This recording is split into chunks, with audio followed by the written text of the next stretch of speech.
जय। श्रीमद्भागवत श्रोता समाज की जय। जय जय श्री राधे।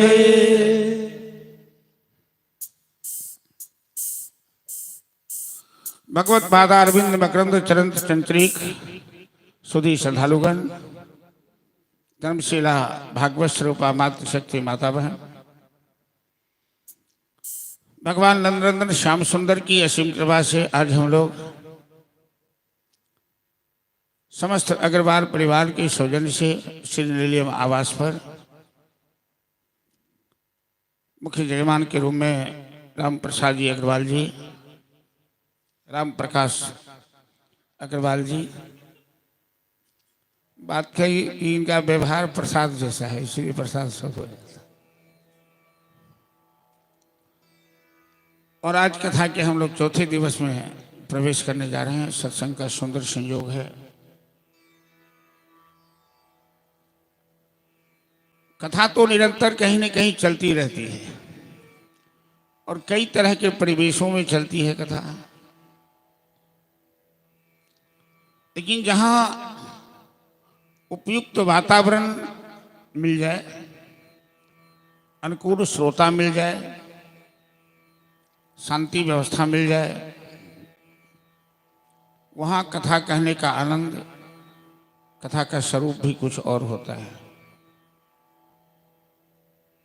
दरअसल कथा श्रोताओं के बीच की जाती है। यदि श्रोता अनुकूल न हो तो कथा की मर्यादा नहीं रह पाती है। एक बार जनक जी के दरबार में जनक के गुरु माने जाते थे याज्ञवल्क जी महाराज। तो याज्ञवल्क जी कथा कर रहे थे, तो जब तक जनक जी नहीं आ जाते तब तक कथा प्रारंभ नहीं करते थे, और जनक जी कथा से उठ जाते तो कथा बंद कर देते थे। सामान्य श्रोताओं के मन में भेदभाव पैदा हुआ कि याज्ञवल्क जी पक्षपात कर रहे हैं, राजा को देखकर ही मुंह देखी बात कर रहे हैं। श्रोताओं के इस भाव को याज्ञवल्क जी समझ गए। तो याज्ञवल्क जी ने अपनी माया का विस्तार किया। एक बार जनकपुर में आग लग गई, नगर चारों तरफ से घिर गया आग की ज्वाला में। सिपाही कहने आया, महाराज जनकपुर के चारों ओर आग लग गई है। जितने श्रोता थे सब उठ के चले गए अपने अपने घर, अपने परिवार को संभालने, अपने बाल बच्चा को संभालने के लिए। एक जनक जी ही मात्र कथास्थल में बैठे रहे। एक दूत ने आके कहा, महाराज महल के पास आग पहुंच गई है। फिर भी जनक जी के चेहरे पे कोई परिवर्तन नहीं हुआ। कुछ देर के बाद आकर दूत ने कहा, महाराज पूरे राजमहल में आग पकड़ लिया। महारानी सुनैना भी आग में झुलस गई। फिर भी जनक जी का ध्यान भंग नहीं हुआ। थोड़ी देर के बाद आग शांत हो गई। सभी श्रोता लौटकर फिर कथास्थल में आए। याज्ञवल्क जी ने पूछा इन श्रोताओं से कि अब आप लोग बताइए, आप ही लोग निर्णय कीजिए कि श्रोता यहाँ कौन है। जो एक नंबर श्रोता था वो बैठा रहा। आग लग गई, महल जल गया, रानी जल गई, कोई उनके ऊपर अंतर नहीं पड़ा। बाकी तो सभी सभा को खाली करके चले गए। अतः उपयुक्त श्रोता, अनुकूल श्रोता बनना कठिन है। गोस्वामी तुलसीदास जी महाराज ने बालकांड के प्रारंभ में ही लिखा है कि श्रोता वक्ता ज्ञान रिधि कथा राम की गोट। वक्ता बनना आसान है लेकिन श्रोता बनना कठिन है। सत्संग के माध्यम से सभी संत और मैं भी बराबर आग्रह करता हूं आप तमाम श्रद्धालुओं से कि जीवन में बहुत लंबा समय मंदिर में मत दीजिए, बहुत देर बैठकर पूजा पाठ नहीं कीजिए, कोई बात नहीं, लेकिन थोड़ी देर के लिए भी 5 मिनट के लिए सही, 2 मिनट के लिए सही, भगवान के साथ अपने दिल के तार को जोड़ने का प्रयास कीजिए। क्योंकि भगवान के साथ जब आपके दिल का तार जुड़ेगा तो आपकी समाधि लगेगी, आपकी आंख से आंसू आ जाएंगे। दिन दिन भर पूजा पर बैठे हैं लेकिन एक बार भी भगवान के चरणों में ध्यान समर्पित नहीं हुआ, कभी भगवान का भाव दिल में नहीं जगा। कन्हैया ऐसे हैं, कन्हैया कैसे हैं। कन्हैया तो बड़ा नटखट है लेकिन कन्हैया भाव के भूखे हैं। जहां भाव देखते वहीं कन्हैया चले जाते हैं। उनकी नजर में न जात का विचार है, न स्वरूप का विचार है, न औकात का विचार है। भक्त्या तुष्यत केवलम न चगुनैर भक्ति प्रियो माधव। विदुर जी जाति के शूद्र थे, कुबरी स्वरूप से कुरूपा थी, सबरी जाति की भीलनी थी, केवट जाति का मलाहा था और गिद्धराज जटायु पक्षियों में अशुभ था। लेकिन राम जी ने जटायु को अपने गले से लगाया। हम लोग के समाज में यदि गिद्ध छप्पर पे बैठ जाता था तो लोग उस घर को त्याग देते थे, ऐसा अशुभ मानते थे। या फिर गिद्ध को वैष्णव निवारण होता है, पंचांग में दिया हुआ है, गिद्ध यदि घर पर बैठ जाए तो उसका निवारण कैसे किया जाए, निवारण करते थे। ऐसे गिद्ध को राम जी को गले से लगाते हैं। राम कथा में वीर जटायु का अपना अनुपम स्थान तुलसी ने परभागी कहकर किया जटायु का गुणगान। सबरी पढ़ी लिखी नहीं थी लेकिन राम जी के प्रति सबरी का भाव समर्पित था और 24 घंटे राम जी को ही स्मरण करती थी। राम जी कब आएंगे, राम जी कैसे आएंगे, आएंगे कि नहीं आएंगे, हमें दर्शन देंगे कि नहीं देंगे। गुरुदेव ने तो कहा था कि राम तुम्हारे आश्रम में आएंगे। और राम जी की प्रतीक्षा में सबरी कोसों कोसों भर झाड़ू लगाती थी सड़क पे, किसी रास्ते से राम जी आएंगे। चटाई बिछाती थी, किसी चटाई पे राम जी बैठेंगे। फूल की माला बनाती थी कि राम जी के गले में यही माला डालूंगी। सुंदर सुंदर फल चुनकर दोना में रखते थे कि यही फल मैं राम जी को भोग लगाऊंगी। तो भाव पैदा करने का प्रयास कीजिए, दिखावा मत कीजिए। और भाव एकांत में आता है। जब आप प्रभु के साथ अपने दिल को मिलाएंगे तो 2-4 मिनट के लिए आंखें बंद कर उन्हें ध्यान कीजिए और भगवान से प्रार्थना कीजिए कि दर्शन दो घनश्याम नाथ मोरी अखिया प्यासी रे।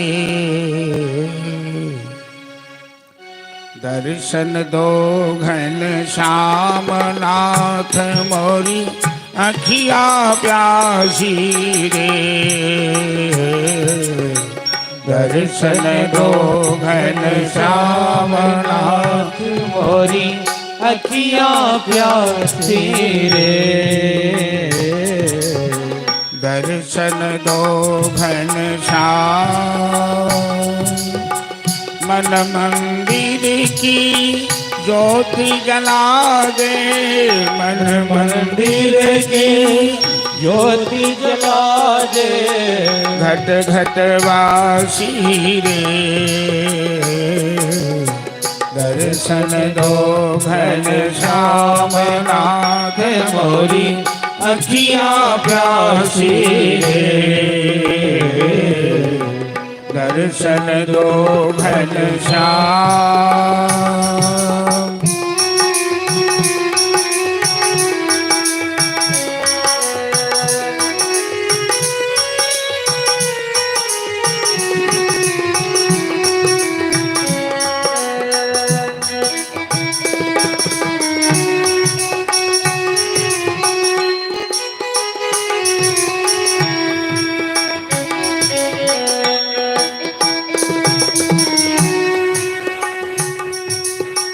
मंदिर मंदिर मूरत तेरी, फिर भी न देखी सूरत तेरी।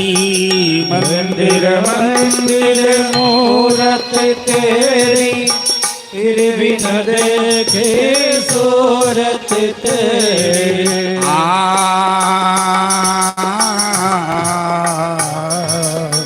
मंदिर मंदिर मूरत तेरी, फिर भी न देखी सूरत तेरी। युग बीते ना आए मिलन की पूर्णमासी रे, दर्शन दो घनश्याम नाथ मोरी अखियाँ प्यासी रे, दर्शन दो घनश्याम।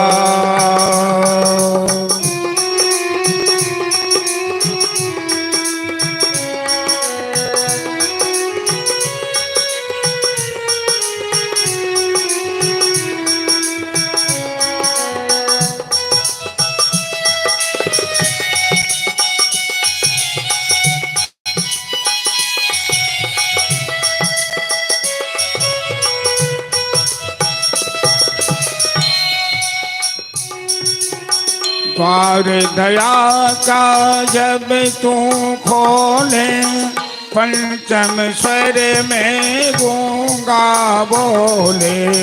द्वार दया का जब तो खोले, पंचम स्वर में गूंगा बोले।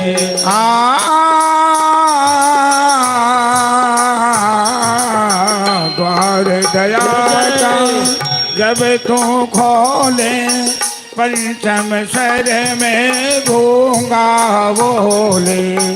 अंधा देखे लगरा चल कर पहुँचे काशी रे, दर्शन दो घनश्याम नाथ मोरी अखियाँ प्यासी रे, दर्शन दो घनश्याम।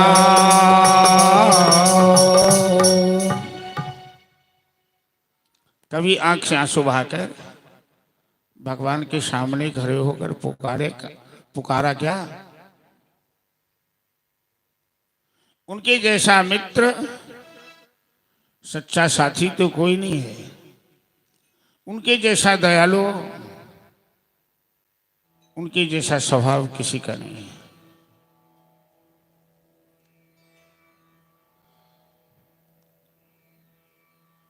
एक बार राम जी चित्रकूट में सीता मैया का श्रृंगार कर रहे थे, फूलों का गजरा लगा रहे थे, उनके बालों में फूल से सजा रहे थे। इसी बीच में इंद्रपुत्र जयंत ने राम की सामर्थ्य की परीक्षा लेने आया। तो सीता के चरण में चोंच मारकर घायल करके वहां से महामंदमति बायस कागा, सीता चरण चोंच हति भागा। चला रुधिर रघुनायक जान। जब सीता के चरण से रक्त की धार बहने लगी तो राम जी समझ गए। तो राम जी बगल में एक तिनका उठाकर तिनका को अभिमंत्रित करके इंद्रपुत्र जयंत के पीछे छोड़ दिया। वो जयंत जहां जहां भगे अपनी सुरक्षा के लिए, वो तिनका ब्रह्मास्त्र बनकर उसका पीछा करने लगा।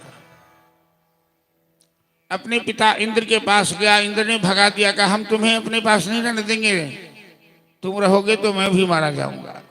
तुमने राम का अपराध किया है, राम के द्रोही को कोई बचा नहीं सकता। ब्रह्मा ने भगा दिया, शिव ने भगा दिया, कोई शरण नहीं दिया। अब वो जयंत इतना व्याकुल, इतना भयभीत,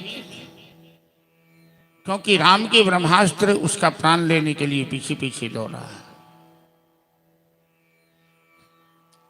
कि नारद देखऊ विकल जयंता, लागी दया कोमल चित संता। नारद जी ने देखा कि जयंत अत्यंत व्याकुल है, परेशान है, मृत्यु भय से। नारद जी उसके सामने प्रकट हो गए। कहा जयंत क्या बात है? उसने सारी कथा सुनाई कि मैं राम जी की परीक्षा लेने गया था और मैंने सीता मैया का अपराध कर दिया है। ये ब्रह्मास्त्र मेरे प्राण लेने के लिए मेरे पीछे पीछे दौड़ा है। हमें कोई नहीं बचाया, कोई शरण नहीं दिया। मेरे पिता इंद्र ने भी हमें हमारा त्याग कर दिया, ब्रह्मा जी ने त्याग कर दिया।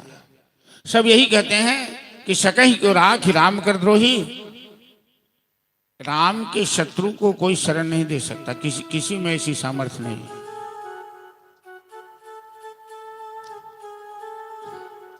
नारद जी कहते हैं मूर्ख, तुमने जिनका अपराध किया है उन्हीं की शरण में जाओ, वही तुम्हें क्षमा कर सकते हैं। वो यदि क्षमा नहीं करेंगे तो कोई क्षमा नहीं कर सकता। जयंत ने कहा कि मैं कौन सा मुंह लेकर राम जी के पास जाऊं, मैं तो अपराधी हूं। नारद जी कहते हैं कि तुमने अपराध क्या सोच के किया? अब तो मैं उनकी सामर्थ्य देखना चाहता था, उनमें कितनी सामर्थ्य।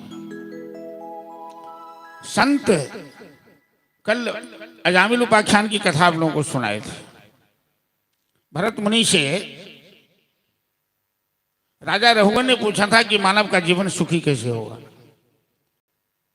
तो भरत मुनि ने यही उत्तर दिया था कि रहु गणई तत्तपसा न जाति निश्चित या निरपनाद गिरहत। जब तक मनुष्य संत की शरणागति नहीं हो जाए तब तक वो सुखी नहीं हो सकता। तो नारद जैसे संत जयंत के पास आए। नारद जी कहते हैं अब तुम राम जी से जाके कहना कि क्षमा करो प्रभु। राम जी पूछेंगे कि तूने अपराध क्यों किया? जयंत पूछता है नारद जी से कि यदि राम जी पूछेंगे तुमने अपराध क्यों किया, तो नारद जी कहते हैं बताना कि हम आपकी सामर्थ्य देखना चाहते थे। आप क्या करने आए हो? राम जी ऐसा भी पूछ सकते हैं। तो तू बताना कि हम आपका स्वभाव देखने आए हैं। सामर्थ्य तो देख लिया कि तीनों लोक में हमें कोई सहारा नहीं दिया। अब स्वभाव देखना चाहता हूं कि आप अपराधी को क्षमा करते हो कि नहीं। आपका नाम तो भक्त वत्सल है, आप तो शरणागत वत्सल हो। और राम जी ने जयंत को क्षमा किया। ऐसा स्वभाव किसी का नहीं कि तेरे जैसा साथ निभाया नहीं कोई रे, तेरे जैसा कान्हा हमारा नहीं कोई रे। तो उनके जैसा कोई नहीं है। ये तो समझो कि सत्संग के माध्यम से। कल कथा को कहाँ विश्राम दिए थे?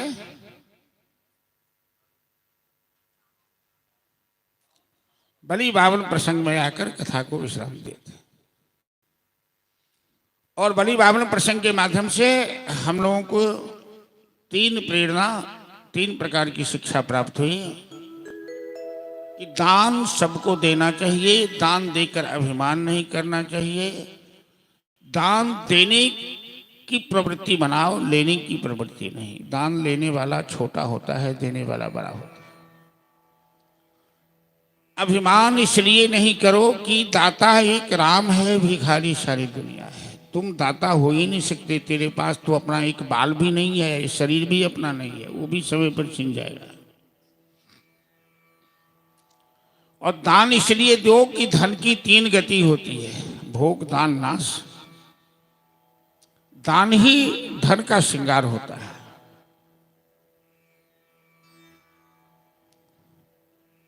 एक सत्यव्रत नाम के राजा रत्नमाला नदी में स्नान करते समय भगवान सूर्यदेव को अर्घ दे रहे थे। तो नदी से पानी लेकर रख दिया तो उनके हाथ में एक छोटी सी मछली आई। उन्होंने मछली को नदी में रख दिया। मछली कहती है, महाराज मैं छोटी मछली हूं, बड़ी मछली खा जाएगी हमें सुरक्षित जगह ले चलिए। तो उन्होंने अपने जलपात्र में उस मछली को रख लिया। जब तक घर आए तब तक मछली इतनी बड़ी हो गई, कहने लगी कि इस जलपात्र में मेरा गुजर नहीं होगा, कोई बड़े पात्र में रखो। उसे बहुत बड़े मटका में रखा। थोड़ी ही देर में मटका भी छोटा हो गया। मछली कहती है कोई और बड़ा पात्र में रखो। एक कुंड में रखा। थोड़ी देर में ही मछली इतनी बड़ी हो गई कि कुंड भी छोटा पड़ गया। मछली कहती है हमें किसी तालाब में डालो। तब राजा सत्यव्रत के मन में संदेह हुआ, ये मछली है या कोई और है। ये 2-3-4 घंटे में अपने स्वरूप को इतना बड़ा कर लिया है। तो हाथ जोड़ के खड़े हो गए, हे मत्स्यदेव आप कौन हैं? आप अपना रूप बढ़ाकर हमें आकर्षित किए जा रहे हैं। तो मत्स्यदेव कहते हैं कि तू हमें समुद्र में ले जाने का इंतजाम कर, मैं वहीं बताऊंगा कि मैं कौन हूं। राजा उस मछली को समुद्र में पहुंचाए और मत्स्य ने राजा सत्यव्रत को उपदेश किया। मत्स्यदेव कहते हैं कि ये मेरा मत्स्य अवतार है। भगवान के 10 अवतार में एक मत्स्य अवतार है और मत्स्य पुराण भी है। कुछ 7 दिन के बाद संसार का प्रलय होने वाला है। मैं तुम्हें सावधान करने आया हूं कि संसार में कहीं कुछ नहीं बचेगा। इसलिए तुम जल्दी से एक सुंदर विशाल नौका बना लो। उस नौके पर कुछ अन्न रख लो बीज स्वरूप, और सप्त ऋषियों को उस नौके पे बैठा लो। 7वें दिन ये धरती गंधक बनकर उड़ जाएगी। फिर महावृष्टि होगी तो जल प्लावन हो जाएगा। और एक बड़ी रस्सी नौके पे रख लेना। प्रलय के बाद मैं तुम्हारे पास आऊंगा,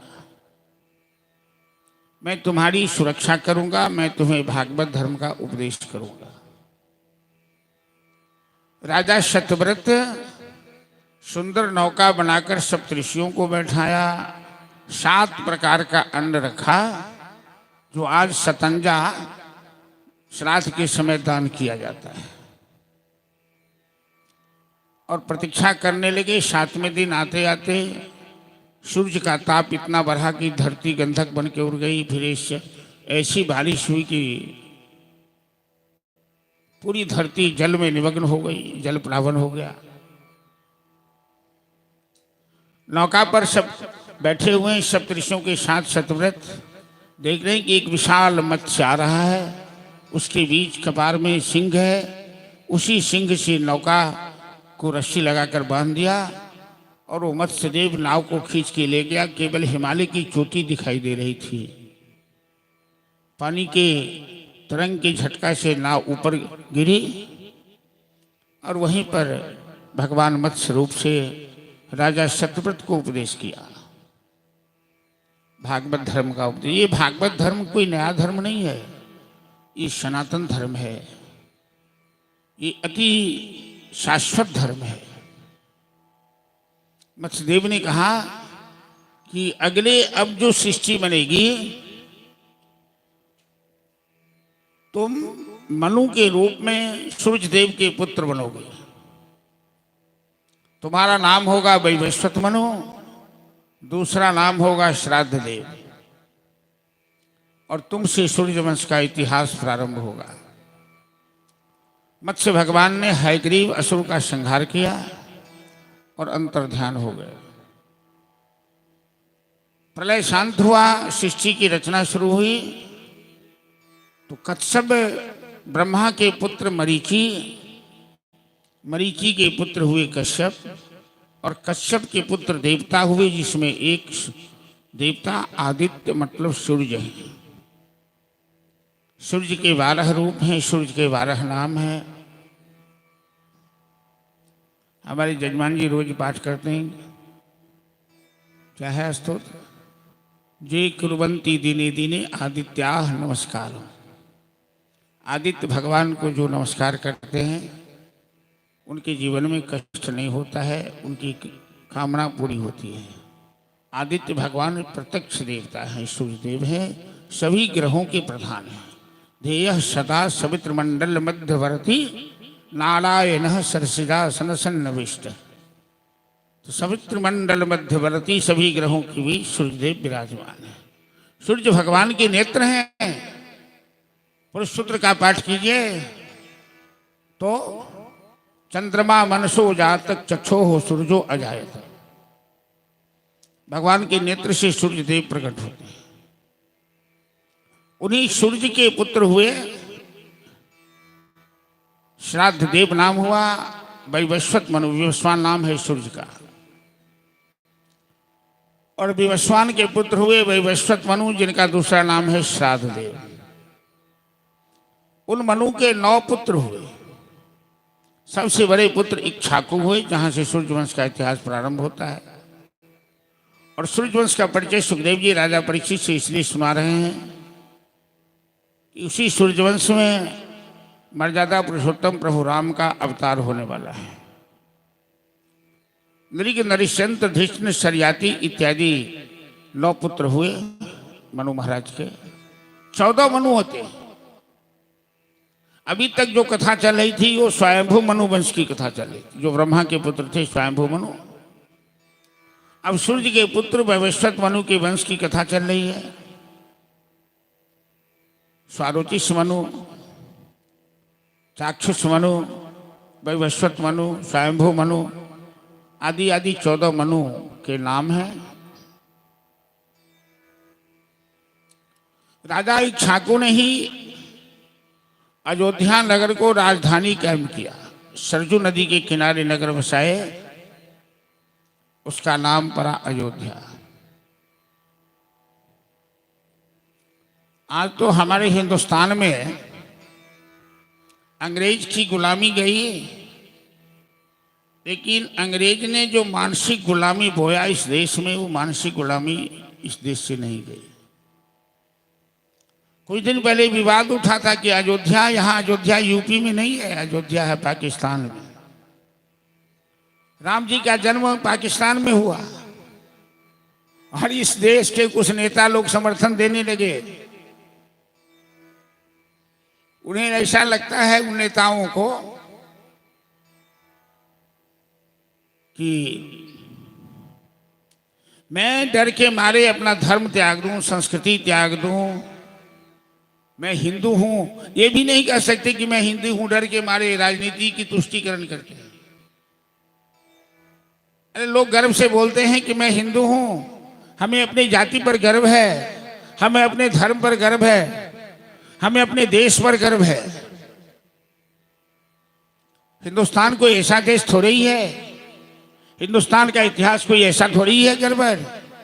विश्व में सबसे महान इतिहास है हिंदुस्तान का, और विश्व में सबसे प्रतापशाली राजा हिंदुस्तान में हुए, सूर्यवंश में खासकर।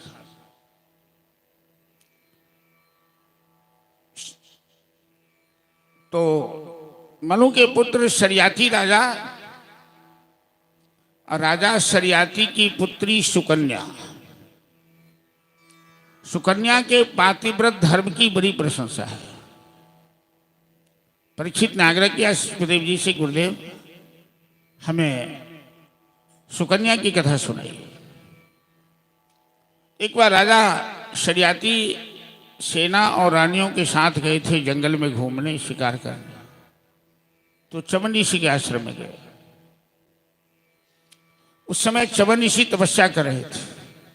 वो तपस्या करते करते उनकी समाधि लग गई थी, पूरे शरीर में दिम्बक लग गई थी।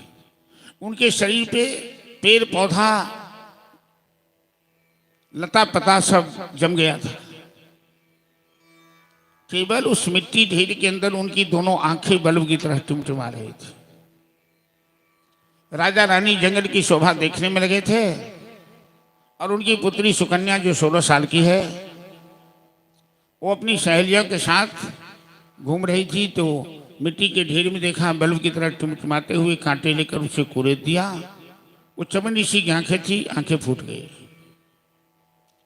चवन ऋषि को क्रोध आया। उन्होंने अपने तपोबल से जंगल में आए सारे राजा रानियों का मलमूत्र बंद कर दिया। सबके प्राण संकट में पड़ गए।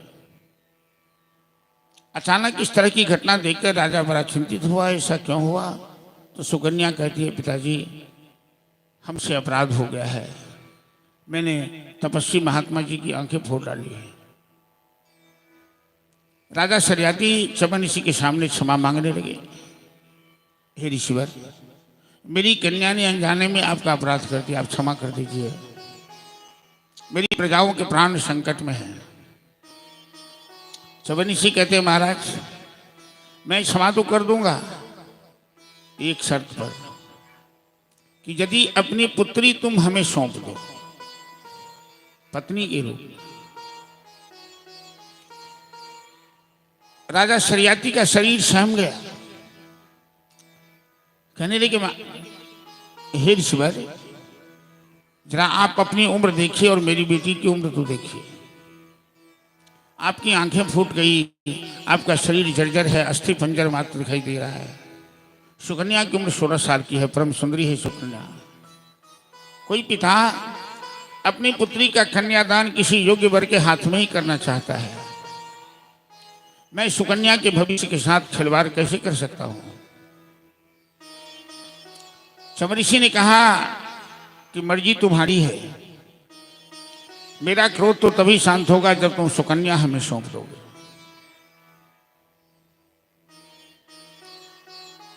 राजा कहते हैं कि कहिए तो हम आपकी सेवा के लिए सेवक बहाल कर देते हैं, नौकर बहाल कर देते हैं, आपको कोई कष्ट नहीं होगा।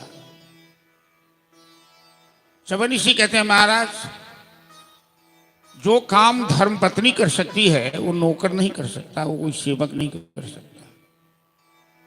भारतवर्ष की नारियां दुख सुख में अपने पति की सेवा करना जानती है। हमें नौकर नहीं चाहिए, हमें धर्मपत्नी की जरूरत है। जो मेरी अवस्था है उसमें मेरी सेवा धर्मपत्नी ही कर सकती है। सुकन्या कहती है, पिताजी अपराध मैंने किया है तो दंड भी हमें ही मिलना चाहिए, और मेरे कारण आपके सैकड़ों प्रजाओं के प्राण संकट में हैं। पिताजी आप राजा हैं, राजनीति धर्म का पालन आपको करना चाहिए। अपनी संतान के कारण आप प्रजा को कष्ट नहीं दे सकते। मैंने अपराध किया तो मैं कष्ट भी झेल लूंगी। हमें चवन ऋषि को सौंप दीजिए। महारानी कहती है, महाराज सुकन्या ठीक कर रही है, क्योंकि आप सूर्यवंशी हैं और सूर्यवंशीय राजा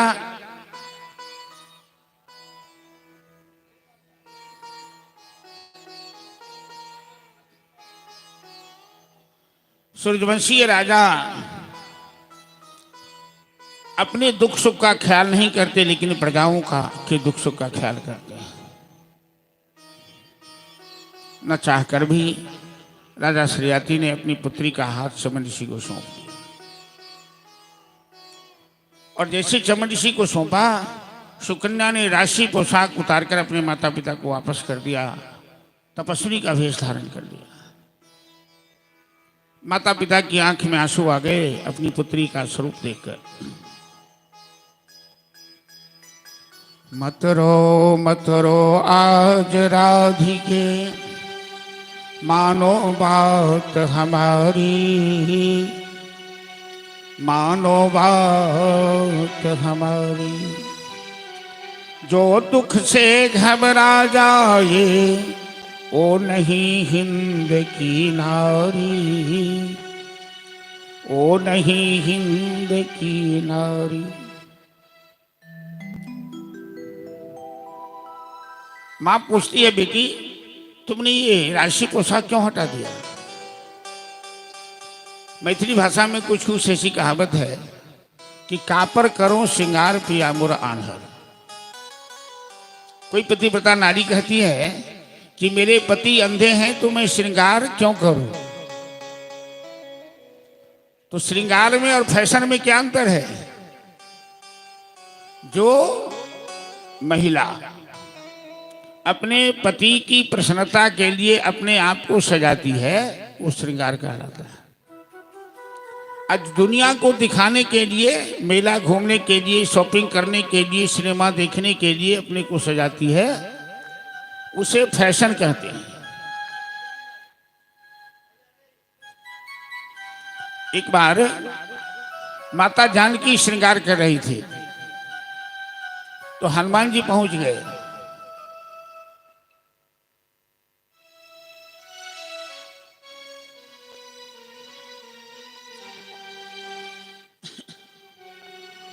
माता जानकी श्रृंगार कर रही थी तो हनुमान जी पहुंच गए। हनुमान जी ने पूछा, माता जी आप लोग श्रृंगार क्यों करती हैं? तो जानकी मैया कहती है, श्रृंगार करने से पति प्रसन्न रहते हैं, पति को अच्छा लगता है। आप लोग सिंदूर क्यों लगाती हैं? तो सिंदूर लगाने से सुहाग बढ़ता है, पति की आयु बढ़ती है।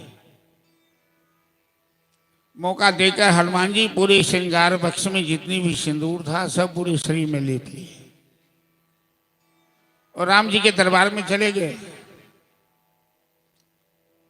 सभा में सबने देखा, लाल देख लालील से अरुधरि लाल लंगूर। राम जी ने पूछा, हनुमान ये क्या किए हो? पूरे शरीर में सिंदूर क्यों लेपन कर लिया? हनुमान जी कहते हैं, प्रभु जब महिलाएं केवल मांग में सिंदूर करती है तो आप उनकी आयु बढ़ती है, पति की आयु बढ़ती है, तो मैं तो पूरे शरीर में सिंदूर लगाया हूं, आपकी आयु बढ़ी इसीलिए। राम जी प्रसन्न होकर कहते हैं, हनुमान तुझे जो सिंदूर अर्पित करेगा उस पर मेरी विशेष कृपा होगी। इसलिए हनुमान जी को तेल सिंदूर लोग अर्पित करते हैं। कापर करो श्रृंगार पिया मुर आन्हर। महिलाओं का श्रृंगार पति की प्रसन्नता के लिए होता है।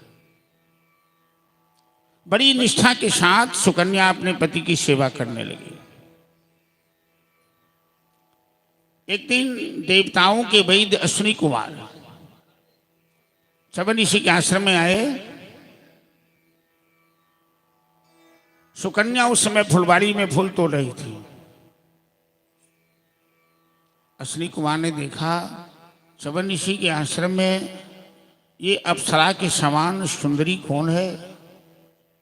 परिचय पूछा तो सुकन्या ने कहा कि मैं चवन ऋषि की धर्मपत्नी हूं। अश्विनी कुमार कहते हैं कि देवी तेरे माता पिता ने अंधे बूढ़े चवन ऋषि के साथ तेरा ब्याह कैसे कर दिया? तू इनके साथ जीवन कैसे बिताएगी? जीवन की यात्रा बड़ी लंबी होती है। तू मेरे साथ चल स्वर्ग, हम तुम्हें स्वर्ग का सुख देंगे, इन बुढ़े का त्याग कर। सुकन्या कहती है, खबरदार, हम भारतवर्ष की नारी हैं और भारतवर्ष की नारी एक बार अग्नि की साक्षी रखकर जिसका पानी ग्रहण कर लिया, उनके पति अंधे हों बूढ़े हों जो भी हों, उन्हें परमेश्वर मानकर पूजती है। और यदि अपनी जबान पर दोबारा ऐसे शब्द लाए तो हम आपको शाप दे देंगे। अश्विनी कुमार प्रसन्न हो गए, कहने लगे देवी मैं तो तुम्हारी परीक्षा ले रहा था, तुम हमसे वरदान मांगो।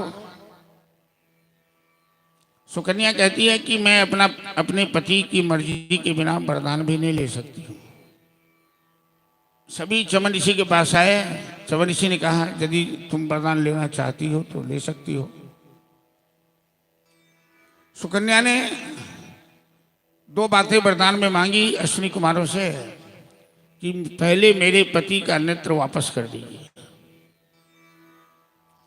दूसरा वरदान कि मेरे पति का बुढ़ापा दूर कर दीजिए। तो अश्विनी कुमार के वरदान से सुकन्या चवन ऋषि का कायाकल्प हो गया, लेकिन एक शर्त लगा दिया अश्विनी कुमारों ने कि हम सरोवर में तीनों, दो अश्विनी कुमार हैं एक चवन ऋषि, गोते लगाएंगे और तीनों एक जैसी शक्ल वाले होकर जल से बाहर, तुम अपने पति को पहचान कर गले में माला डाल दो, तुम जो वरदान मांगे हो वरदान मिल गया। तीनों ने गोता लगाया, पानी से बाहर निकले तो तीनों का स्वरूप एक जैसा। सुकन्या अपने पति को पहचान नहीं पा रही है कि मेरे पति चवन जी इसमें कौन है। दिव्य स्वरूप में आ गए तीनों। अंत में सुकन्या ने जगदम्बा माता सरस्वती का सहारा लिया। हे माता, हम तो आपकी संतान हैं, आप पतिव्रताओं की रक्षा करने वाली हैं। मैं अपने पति को पहचानने में असमर्थ हूं, आप ऐसी प्रेरणा दीजिए, ऐसी कृपा कीजिए कि मैं अपने पति को पहचान लूं। आज माता हमें पुत्र का प्यार दो, आज माता हमें पुत्र का प्यार दो, आज माता हमें पुत्र का प्यार दे, आज माता हमें पुत्र का प्यार दे, आज माता हमें पुत्र का प्यार दे, प्यार दे शारदे, प्यार दे शारदे। आज माता हमें पुत्र का प्यार दे, आज माता हमें पुत्र का प्यार दे, प्यार दे शारदे, प्यार दे शारदे।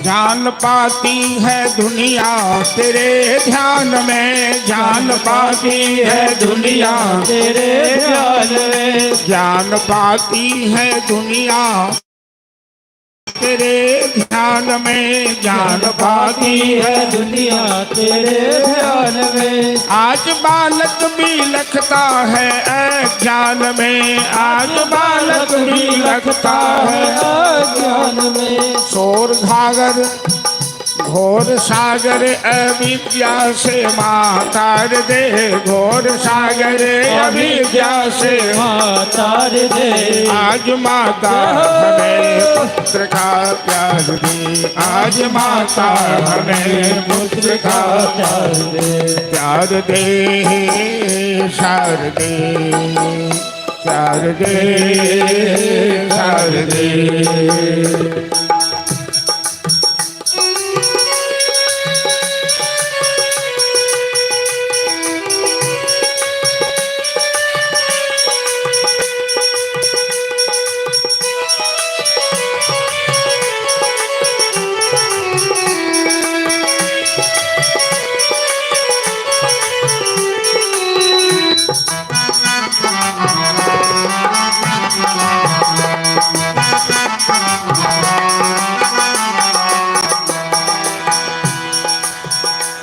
तेरी महिमा का जग में सदा गान है, तेरी महिमा का जग में सदा गान है। हो तेरी महिमा का जग में सदा गान है, तेरी महिमा का जग में सदा गान है। माँ तू ही अमर ज्योत की खान है, माँ तू ही अमर ज्योत की खान है। गोद ले करके गोद ले करके अपना तू उद्गार दे, गोद ले करके अपना तू उद्गार दे। आज माता हमें पुत्र का प्यार दे, आज माता हमें पुत्र का प्यार दे।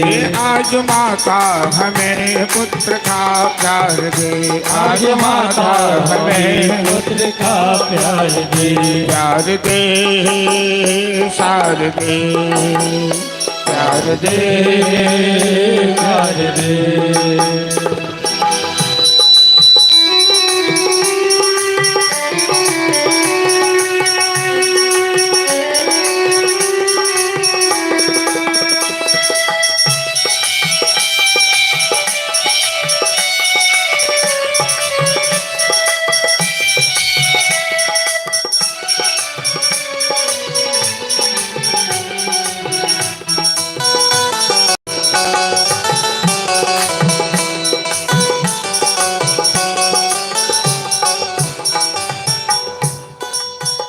मैं हूँ बालक तेरा ही भला या बुरा, मैं हूँ बालक तेरा ही भला या बुरा।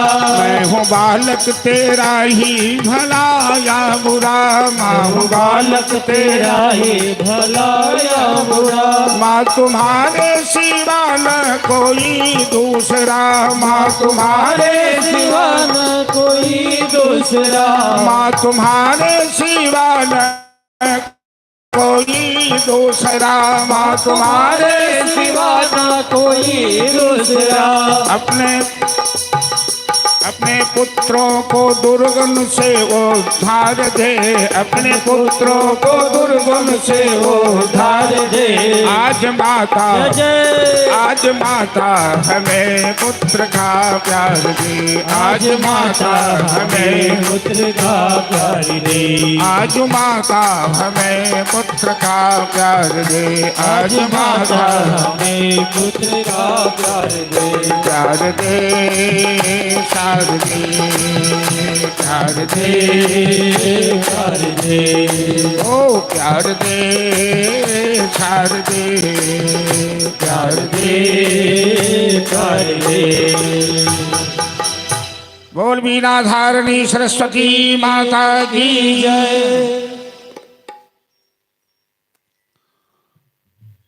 विद्या की अधिष्ठात्री, वाणी की अधिष्ठात्री, हंसवाहिनी,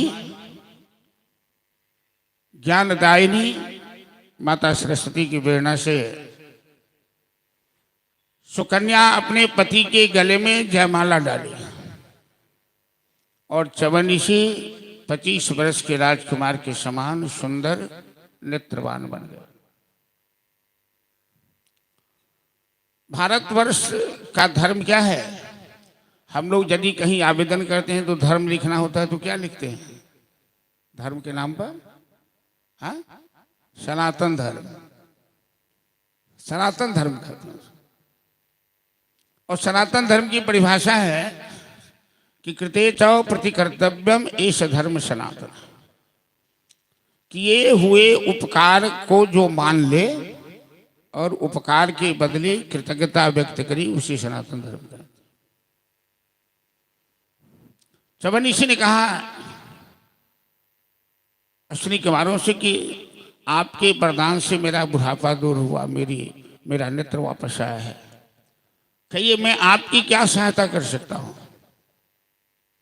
अश्विनी कुमारों ने कहा कि इंद्र ने हमें यज्ञ से बहिष्कृत कर दिया है, और यदि देवताओं को यज्ञ में स्थान नहीं मिले तो देवता देवता नहीं रह जाता, फिर उनको बुढ़ापा भी आ जाता है, मृत्यु भी आ जाती है।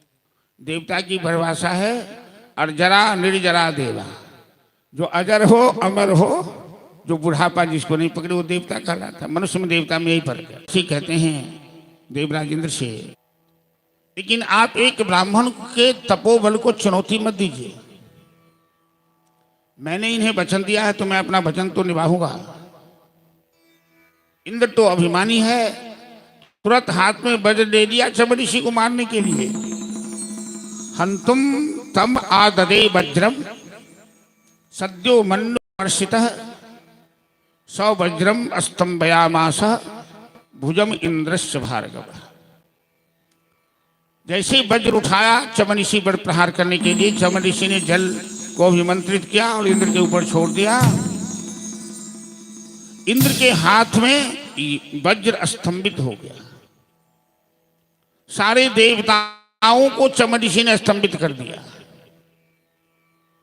इतना ही नहीं, हवन कुंड से एक मद पुरुष को प्रकट किया, जो जिह्वा लपलपाते हुए हाथ में तलवार लिए काल पुरुष के समान का इंद्र का वध कर दो, इसे बड़ा अभिमान है। एक ब्राह्मण का महत्व नहीं समझता है। वो मद पुरुष इंद्र का वध करने के लिए दौड़ा। संयोग से ब्रह्मा जी आ गए, कहने लगे वध से तुम जा कर रहे हो, क्योंकि ब्रह्मा के पुत्र भृगु हैं और भृगु के पुत्र चमऋषि हैं, तो पौत्र लगते हैं। आज तक इंद्र का वध किसी ने किया है कि तुम वध करोगे? चमऋषि कहते हैं कि इन्हें अभिमान क्यों है, ये ब्रह्म तेज से टकराने का प्रयास कैसे किया। इंद्र ने क्षमा मांगी, चमऋषि ने क्षमा दिया और अश्विनी कुमार को जग में अधिकार प्राप्त हुआ। देवाधीनम जगत सर्वम मंत्राधीनम तो देवता। सारा संसार देवता के अधीन है। हम लोग क्यों सूर्यादि पंच देवता कहले पूजा करते हैं? ये पंच देवता ही पंच प्रकृति को चला रहे हैं। छिद जल पावक गगन समीर, पृथ्वी जल तेज वायु आकाश। इसलिए पंच देवता की पूजा सबसे पहली होती है। और नारायण सबके निमित्त हैं, इसलिए नारायण की पूजा होती है। तो सारा संसार देवता के अधीन है, देवता संचालन करते हैं। हम लोगों के शरीर पे प्रत्येक अंग पर देवता का वास है।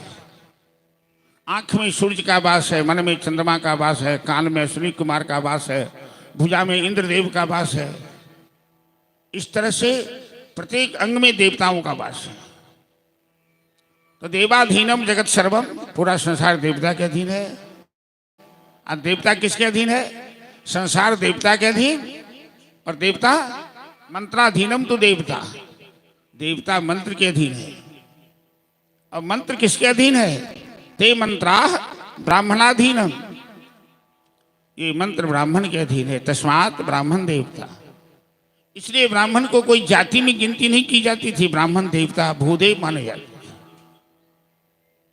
कलयुग में तो ब्राह्मणों ने भी अपना अस्तित्व समाप्त कर लिया है, इसलिए महत्व भी घट गया है।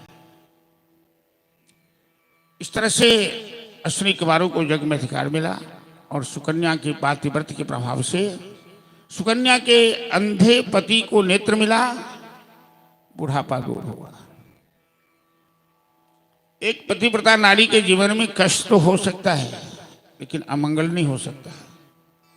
वो अपने पातिव्रत्य के प्रभाव से किसी भी लक्ष्य को पूरा कर सकती है। महिलाओं के लिए पातिव्रत धर्म सबसे उत्तम धर्म माना गया। सती अनुसुईया ने माता जानकी को पातिव्रत धर्म का उपदेश किया। उसी वंश में चौथे पीढ़ी के बाद अम्बरीश नाम के राजा हुए। चक्रवर्ती सम्राट थे अम्बरीश महाराज।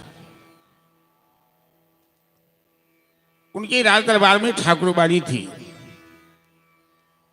सारा काम तो नौकर चाकर करता था, लेकिन ठाकुर की सेवा राजा अम्बरीश अपने हाथों करते थे। आजकल लोगों के पास बहुत पैसा हो जाए, 2 नंबर का पैसा हो जाए तो मंदिर बनवा देता है, मंदिर में मूर्ति की स्थापना भी करवा देता है, लेकिन सेवा का भाव नहीं रहता। भगवान की सेवा के लिए नौकर बहाल कर देता है। दूसरे काम के लिए नौकर रख सकते हो, लेकिन भगवान के लिए नौकर, तुम तो भगवान के नौकर खुद ही हो, भगवान के सेवक हो।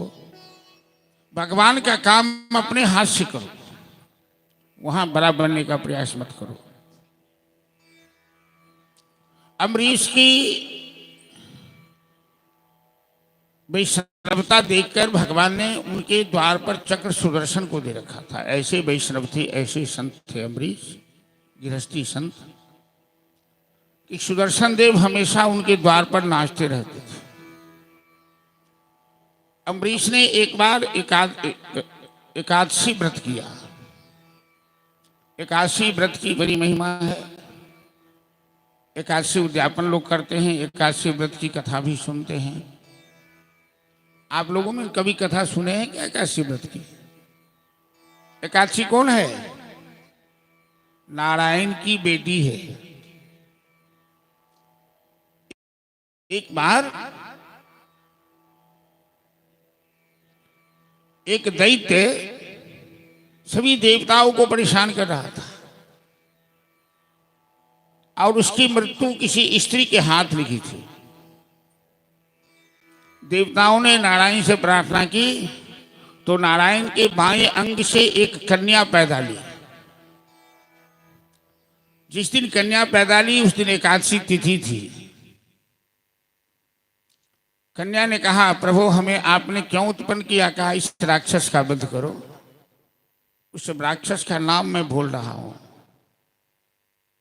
कन्या ने युद्ध में उस राक्षस का संहार किया और भगवान ने उन कन्या को वरदान दिया कि आज के दिन जो व्रत रखेगा हम उस पर विशेष कृपा करेंगे। इसीलिए एकादशी व्रत उस दिन से प्रारंभ हुआ। वैसे एकादशी व्रत का महत्व क्या है? एकादश मतलब क्या होता है?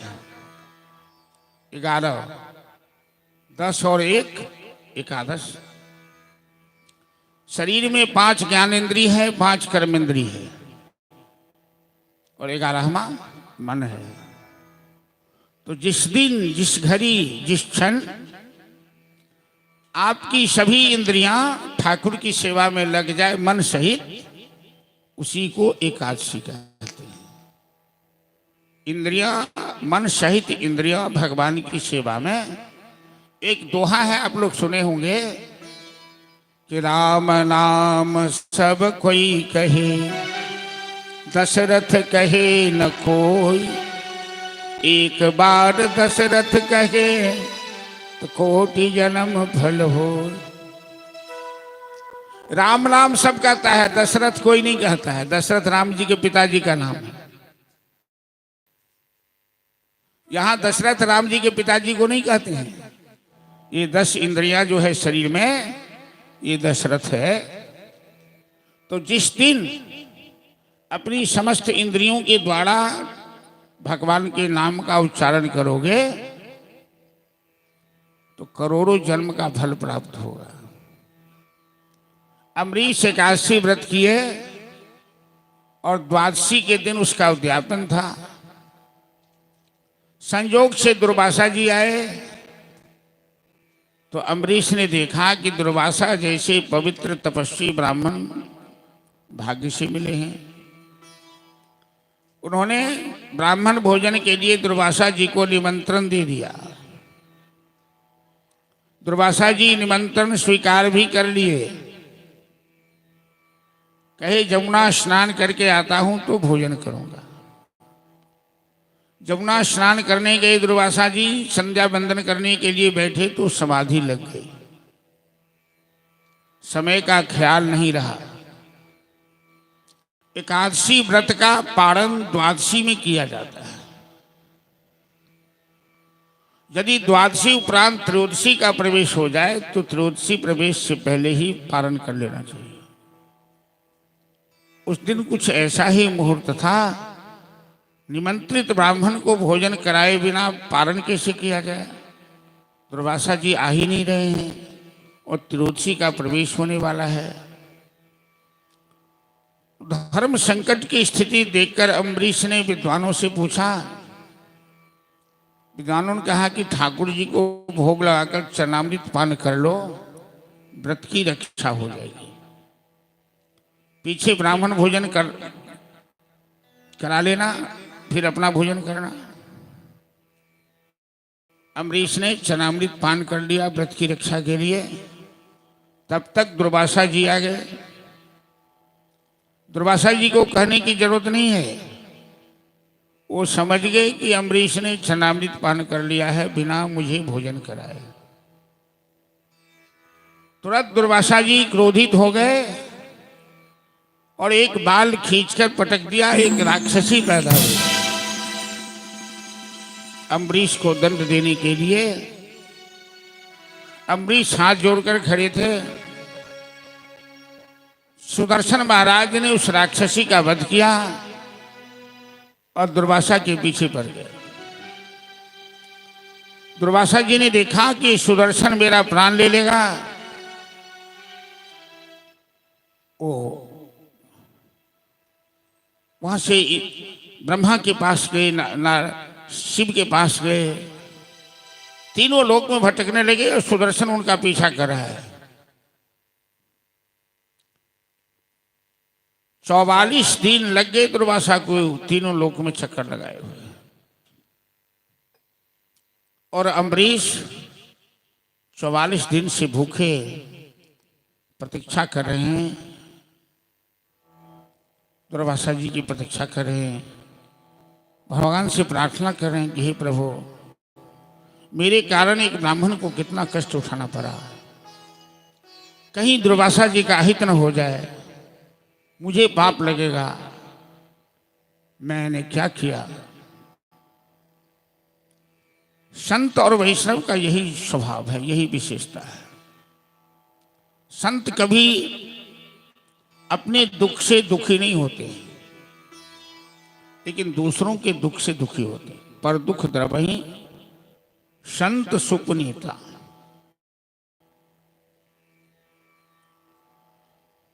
गुजरात में एक भक्त संत हुए नरसिंह मेहता जी, 14वीं शताब्दी में। गुजराती भाषा में उनका पद है कि वैष्णव जन तो तेने कही अज पीर पराई जाने रे। वैष्णव जन तो तेने कही अज पीर पराई जाए रे।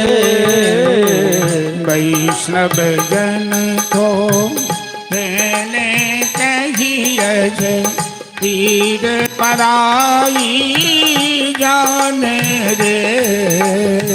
वैष्णव जन तो तेरे कही अज पीर पराई जाने रे। पर दुखे वो कार्य करे तो ये, पर दुखे कार्य करे तो यह मन अभिमान न आने दे। वैष्णव जन तो तेने कही अज पीर पराए जाने रे। वैष्णव जन को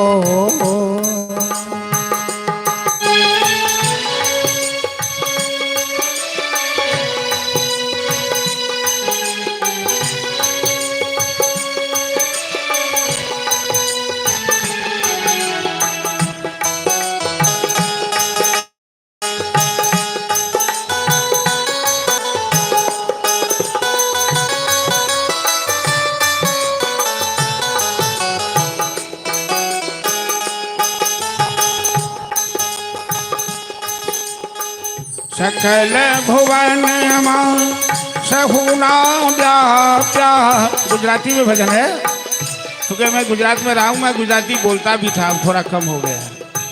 सकल भुवन सहुना व्याप्या, निंदा न करे के नीरे। राम नामनी ताली बाजे, राम नामनी ताली बाजे, धन धन जननी तेनी रे। वैष्णव जन को देने कहिए, पीर पराए जाने रे। वैष्णव जन को देने कहिए, पीर पराई जाने रे। वैष्णव जन को देने कहिए, पीर पराई जाने रे। जय जय श्री राधे। वैष्णव तो उसे कहिए जो पीर पराई जाने रे। सकल भुवन में सहुना व्याप्त, परमात्मा समस्त चराचर में व्याप्त है। એટલે માટે निंदा न करे केनी नहीं, इसीलिए किसी की निंदा नहीं करनी चाहिए। राम नामनी ताली बाजे, जो ताली बजाकर राम नाम गाता है कि धन धन जननी तेनी रे। उनकी मां को धन्य है जिन्होंने ऐसे संत वैष्णव पुत्र को जन्म दिया है। कुलम पवित्रम जरणीकदा। अंत में दुर्वासा जी नारायण के चरण पर जाकर के बड़े त्राहि माम रक्षा कीजिए। भगवान शरणागत वत्सल हैं, शरण में आए हुए किसी का भी त्याग नहीं करते। लेकिन अपने संतों के लिए भगवान इस संकल्प को भी तोड़ देते हैं। दुर्वासा जी आए शरण में तो भगवान क्या कहते हैं कि अहम भक्त पराधीन ही स्वतंत्र इव द्विज। हे ब्राह्मण देवता, मैं तो भक्त के अधीन हूं, मैं स्वतंत्र नहीं हूं, मैं पराधीन हूं। दुनिया मेरे अधीन है, अब मैं भक्त के अधीन हूं। साधु भी ग्रस्त हृदय भक्त भक्त जनप्रिय। साधु साध्यंती पर कार्यानी इति साधव, जो दूसरों का उपकार करे वो साधु कहलाता है। आप लोगों को इतराज नहीं है तो मैं ऊपर से हटा दूं इसको, थोड़ी देर तो रख लिया ना, क्योंकि आदत नहीं है, हिलने लगता है तो लगता है कि मैं ऊपर बोलूं कि नीचे बोलूं।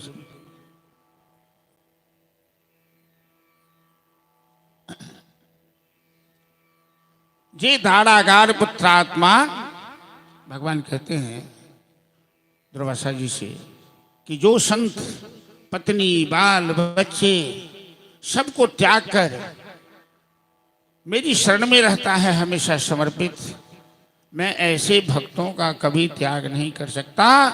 तुमने मेरे संत वैष्णव का अपमान किया है, मैं तुम्हें क्षमादान नहीं दे सकता। ये सुदर्शन तेरा प्राण ले लेगा, तुम जल्द उसी के पास जा जिसका तुमने अपराध किया है। मैं अपने मान सम्मान का ख्याल नहीं करता, किंतु मेरे भक्तों का यदि कोई अपमान कर दे तो हमें सहन नहीं होता है। प्रबल प्रेम के पाले पर हरि बोल। बस जय सीताराम। भगवान का क्या स्वभाव है कि प्रबल प्रेम के पाले परि करे,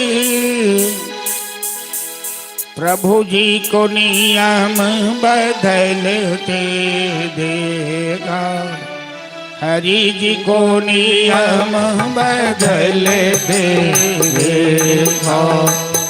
अपना मान भले टल जाए और अपना मान भले टल जाए, अरे भक्त का मान न टलते देखा, हरि जी को नियम बदलते देखा।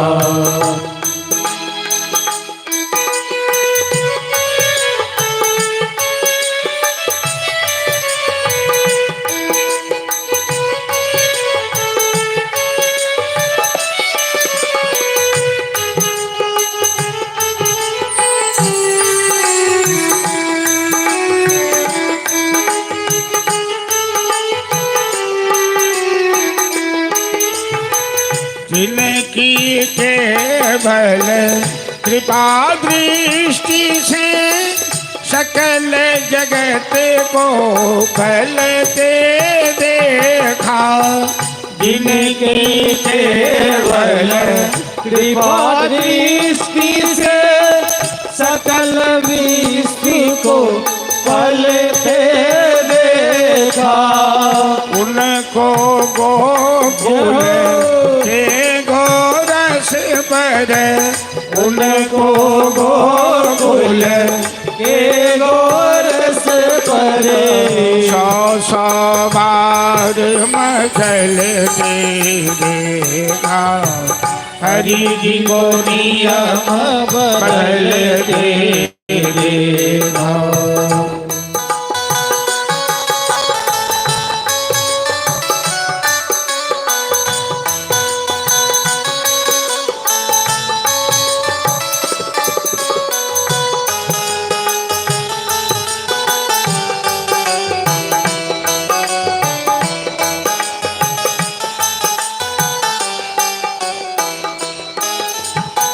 जिनके चरण कमल कमला के करतल पे न खिसकते देखा। जिनके चरण कमल कमला के करतल पे न खिसकते देखा। उनको ब्रज करील कुंजन में, उनको ब्रज करील कुंजन में कंटक पथ भर चलते देखा। हरि जी को नियम बदलते देखा। शेष महेश गणेश दिनेश निरंतर जाहि समाधि लगावे। जाहि अनादि अखंड अछेद अभेद सुवेद पार न पावे। नारद से सुख व्यास रटे पति ठाति रहे यही पार न पावे। ताहि अहीर की चौभरिया छछिया भरी छाछ पे नाच नचावे। प्रभु जी को नियम बदलते देखा। हरि जी को नियम बदलते देखा।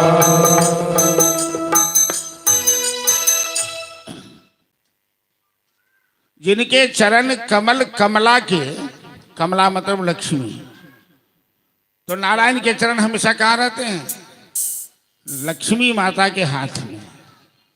तो जिनके चरण कमल हमेशा लक्ष्मी के हाथ में रहता है, और उनको कंटकीली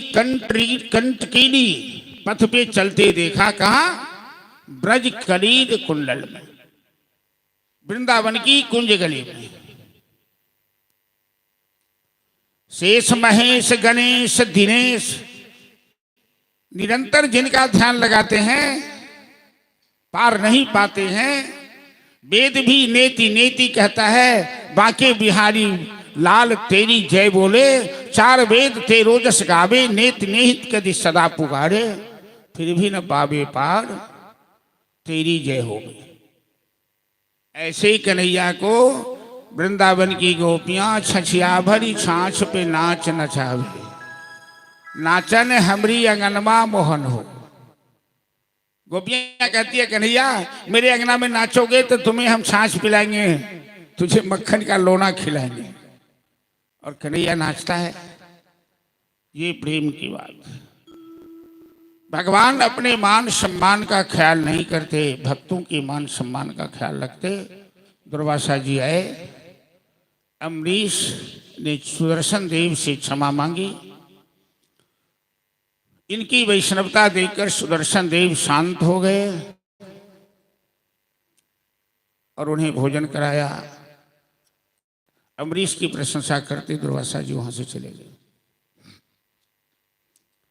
अम्बरीश की 7वीं पीढ़ी में सगर नाम के राजा हुए।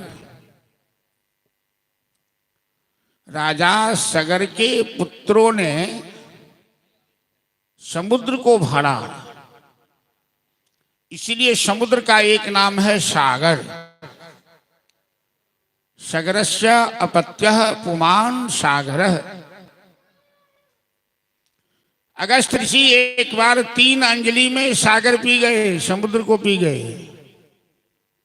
अभी पितृपक्ष है ना, अब पहले दिन का तर्पण किसका होता है?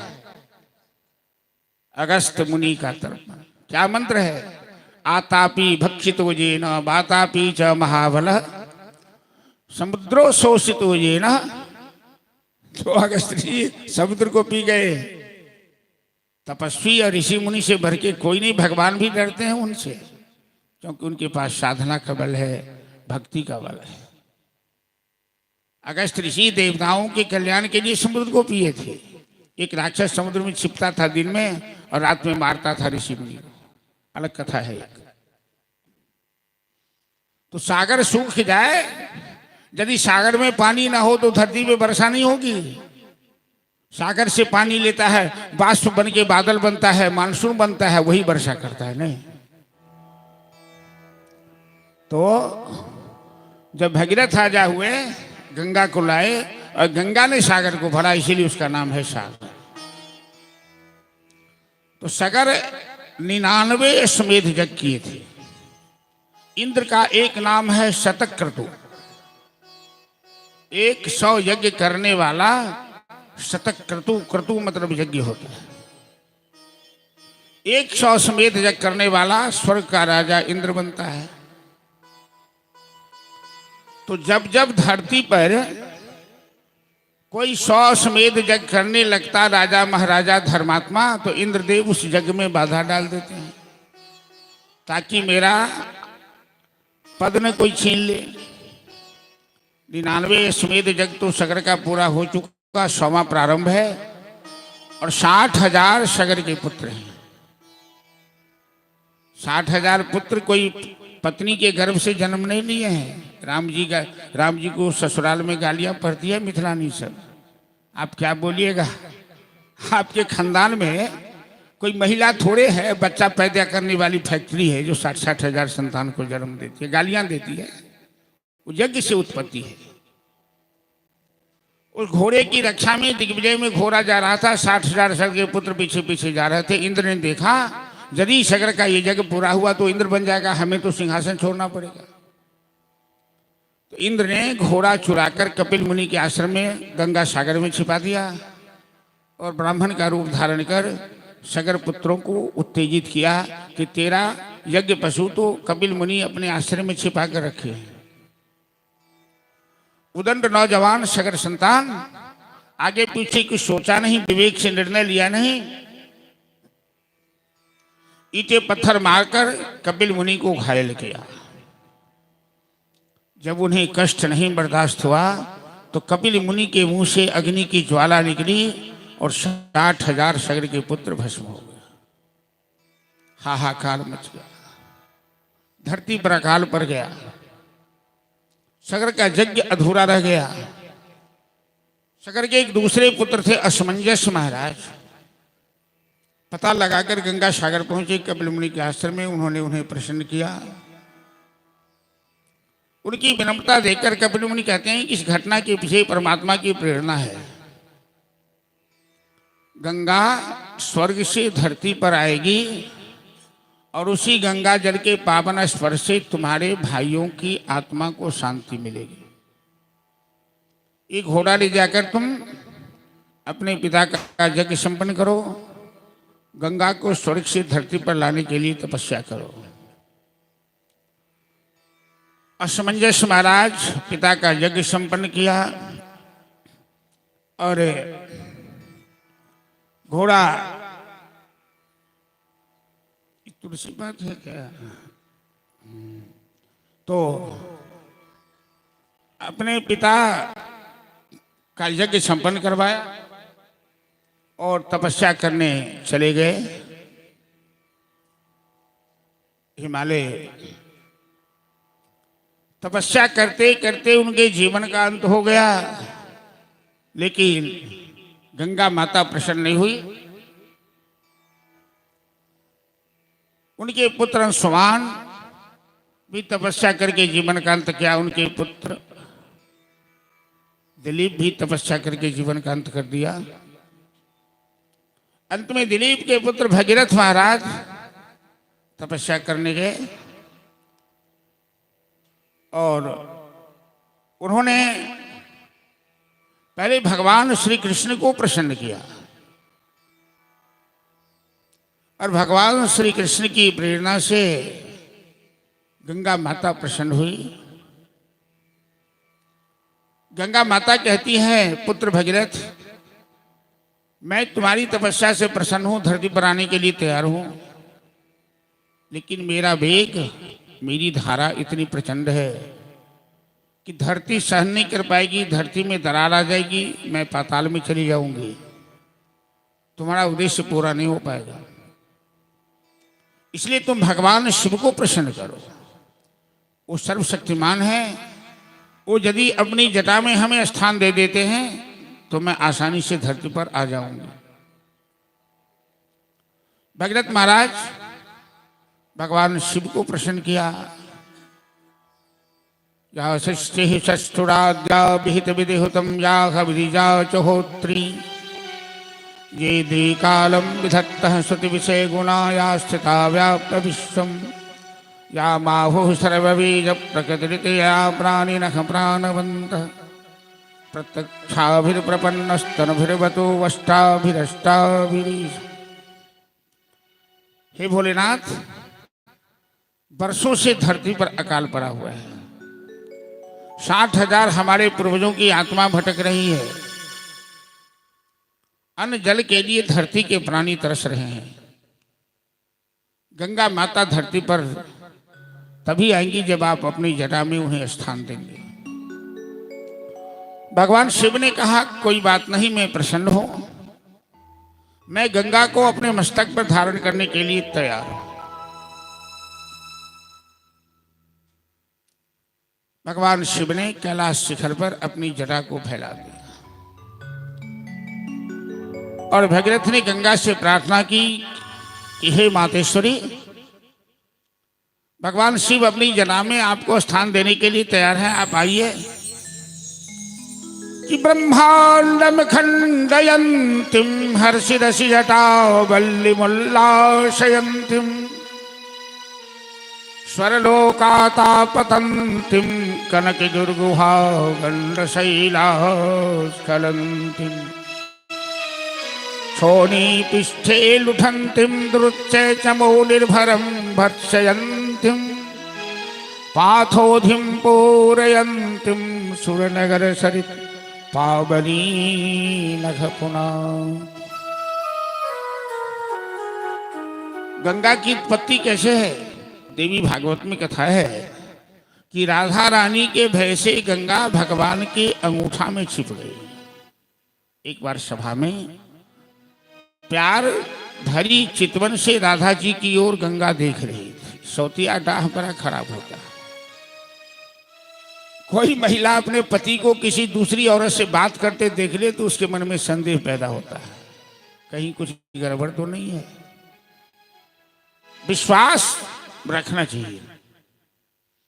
तो गंगा भगवान नंद नंदन श्याम सुंदर की मुखार बिंद की ओर देख रही थी। राधा जी ने देख लिया। राधा जी बड़े उग्र रूप धारण कर लिए। अब गंगा तीनों लोक में भटकी। राधा जी ने उनका पीछा किया। अंत में भगवान के अंगूठा में आकर छिप गई। बाद में श्री कृष्ण ने राधा जी को समझाया। जब वामन रूप भगवान ने धारण किया और एक कदम ब्रह्मलोक तक बढ़ाए, कल की कथा में सुने हैं, तो ब्रह्मा जी कमंडल में जल लेकर भगवान का चरण धोया और गंगा देवी उनके चरण से निकलकर उस कमंडल में चली गई।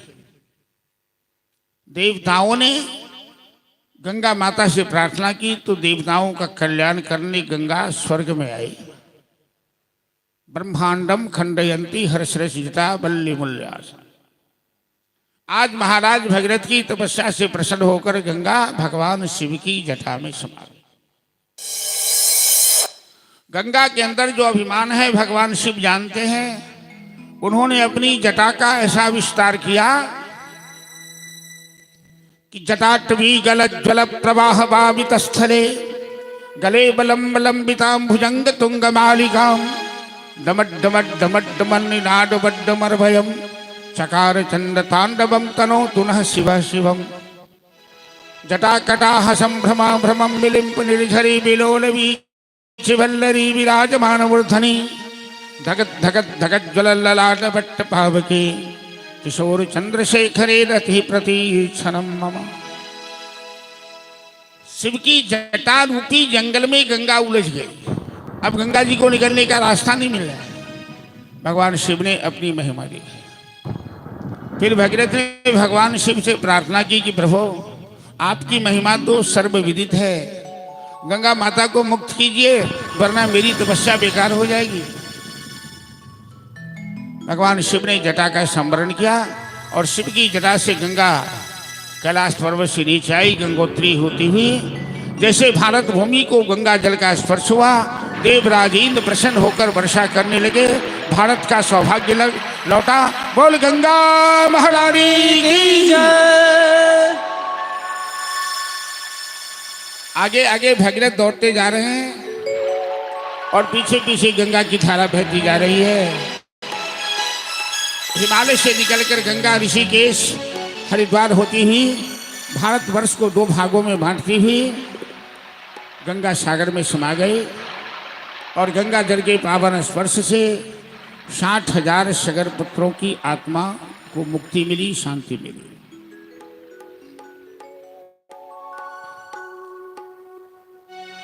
हमारे देश में भारत माता ने ऐसे ऐसे वीर पुत्रों को जन्म दिया है जो जीवन में असंभव को संभव करके दिखाया है।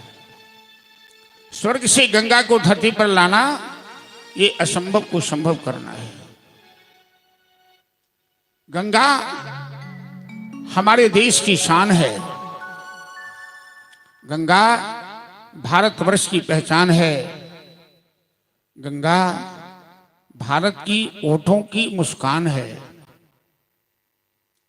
आज हम भारतवासी, हम हिंदुस्तानी दुनिया वालों के सामने छाती ठोकर बुलंदी के साथ कहते हैं कि हम उस देश के वासी हैं जिस देश में गंगा बहती है।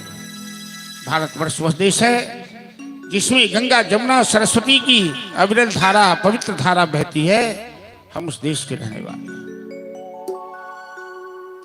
भारत के लिए भगवान का एक वरदान है गंगा, सच पूछो तो इस देश की पहचान है गंगा। भारत के लिए भगवान का एक वरदान है गंगा, सच पूछो तो इस देश की पहचान है गंगा। भारत के लिए भगवान का एक वरदान है गंगा, सच पूछो तो इस देश की पहचान है गंगा। भारत के लिए भगवान का एक वरदान है गंगा, सच पूछो तो इस देश की पहचान है गंगा। हर हर गंगे हर हर, हर हर गंगे हर हर, हर हर गंगे हर हर, हर हर गंगे हर हर। गिरिराज हिमालय की बेटी महान है गंगा, भारत माता के मस्तक का अभिमान है गंगा। गिरिराज हिमालय की बेटी महान है गंगा, भारत माता के मस्तक का अभिमान है गंगा। यह अपनी मातृभूमि पर एक एहसान है गंगा, लाखों करोड़ों होठों की मुस्कान है गंगा। गंगा ही हिंदुस्तान, हिंदुस्तान है गंगा। सच पूछो तो इस देश की पहचान है गंगा। भारत के लिए भगवान का एक वरदान है गंगा। सच पूछो तो इस देश की पहचान है गंगा। लाखों करोड़ों मंदिर हैं उसके किनारे, मंगल ध्वनियाँ होती है जहाँ शाम सकारे। लाखों करोड़ों मंदिर है इसके किनारे, मंगल ध्वनियाँ होती है जहाँ सांझ सकारे। युग युग से इस माता ने हमारे भाग्य संभाले। यह जहाँ गई बन गए वहाँ पर तीर्थ सारे। यह अपनी मातृभूमि पर एक एहसान है गंगा। सच पूछो तो इस देश की पहचान है गंगा। भारत के लिए भगवान का एक वरदान है गंगा। सच पूछो तो इस देश की पहचान है गंगा। हर हर गंगे हर हर, हर हर गंगे हर हर, हर हर गंगे हर हर, हर हर गंगे हर हर। आप लोगों में आवाज कम है तो थोड़ा बढ़वा लीजिए आवाज, उधर से आवाज एकदम नहीं आ रही है। बोल गंगा महारानी की जय।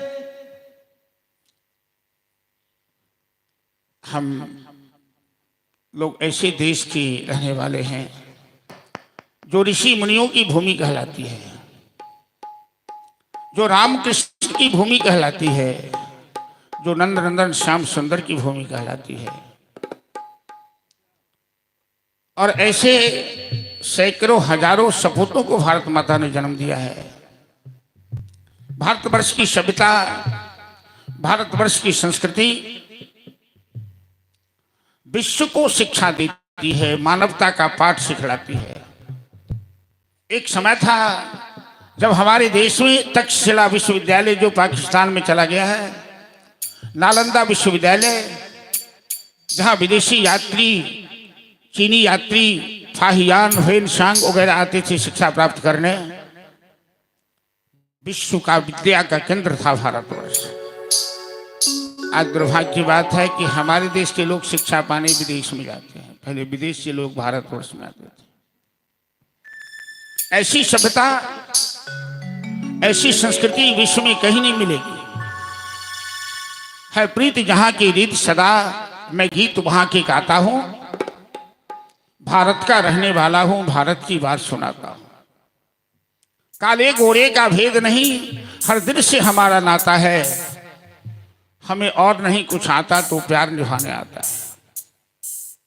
इतनी ममता नदियों को भी जहां माता कह के बुलाते हैं, इतना आदर इंसान तो का यहां पत्थर भी पूजे जाते हैं। नदियों को माता कहने की परंपरा हमारे देश में है, विश्व में कहीं नहीं है। मातृभूमि को माता कहने की परंपरा हमारे देश में है। हम भारतवासी गौरव के साथ कहते हैं कि भारत माता की जय। आपने कहीं सुना पाकिस्तान माता की जय, अमेरिका माता की जय, लंदन माता की जय? लेकिन यहां हम गौरव के साथ कहते हैं कि भारत माता की जय। क्योंकि भारतवर्ष की सभ्यता, भारतवर्ष के महापुरुष ऋषि मुनियों ने हमें वह संस्कार दिया है कि जननी जन्मभूमि स्वर्गादपि गरीयसी। माता और मातृभूमि स्वर्ग से भी ज्यादा अधिक महत्वपूर्ण होती है। हमारे देश में गाय की पूजा की जाती है। आज तो खेत की बात है कि लाखों गाय हिंदुस्तान में कटती है, मांस सप्लाई किए जाते हैं।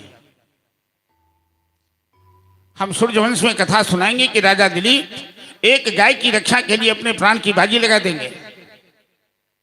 यहां गाय को पशु नहीं कहा जाता, गाय को ऋषि कहा जाता। गाय ऋषि वंश है। गावो विश्वस्य मातरः है, गाय विश्व की माता है। गीता में भगवान कहते हैं कि गावो में अग्रतः संतो गावो संतो पृष्ठतः गवाम बद्दी वसाम्य। बिना गाय की सहायता से हमारे देश में यज्ञ पूजा पाठ नहीं हो सकती। गाय का दूध, गाय का दही, गाय का घी, गाय का मूत्र, गाय का गोबर, बिना पंचगव्य और बिना पंचामृत से कोई पूजा नहीं होती। इस देश में गाय की सेवा के लिए स्वयं भगवान गोपाल बन के आते हैं। रामकृष्ण गाय का आदर करते हैं, पूजा करते हैं। हम गाय को माता कहते हैं, गौ माता की जय कहते हैं। और आज वो सम्मान, आज तो गाय रोकर पुकारती है कि भारत में फिर से आ जाना बलराम कन्हैया, इस देश में रोती है तुम्हारी गैया।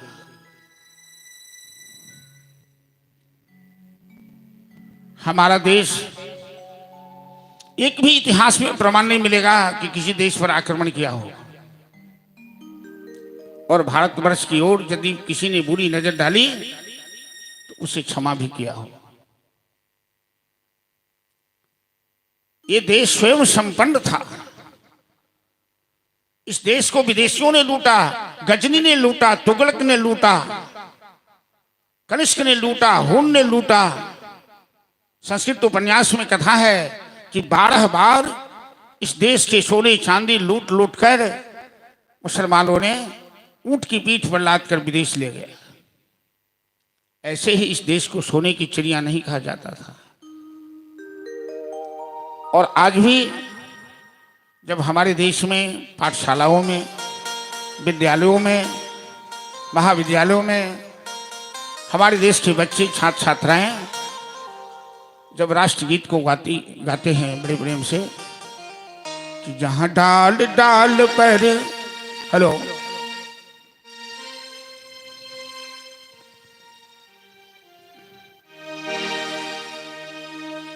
जहाँ डाल डाल पर सोने की चिड़िया करती है बसेरा, वो भारत देश है मेरा, वो भारत देश है मेरा। जहाँ डाल डाल पर सोने की चिड़िया करते हैं बसेरा, वो भारत देश है मेरा, वो भारत देश है मेरा। जहाँ सत्य अहिंसा और धर्म का अगबग लगता डेरा, वो भारत देश है मेरा, वो भारत देश है मेरा।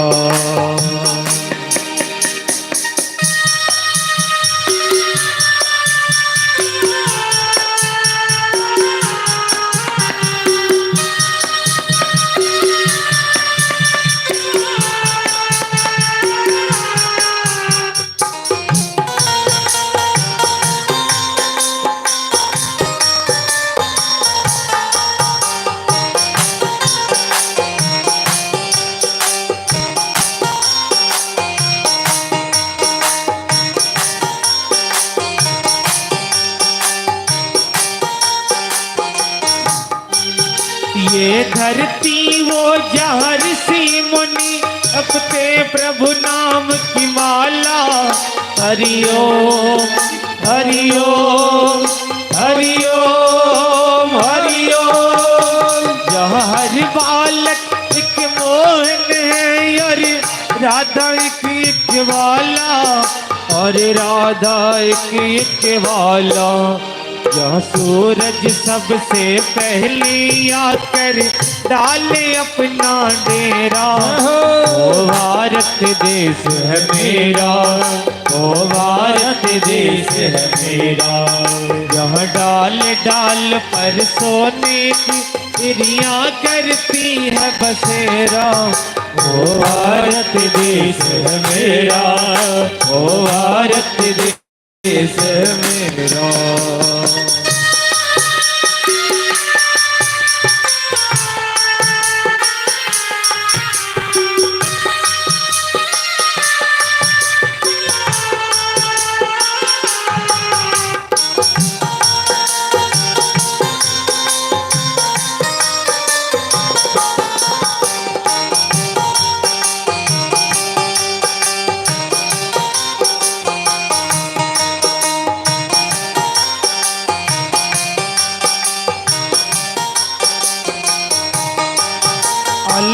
अलबेलों की इस धरती पर त्योहार भी है अलबेले।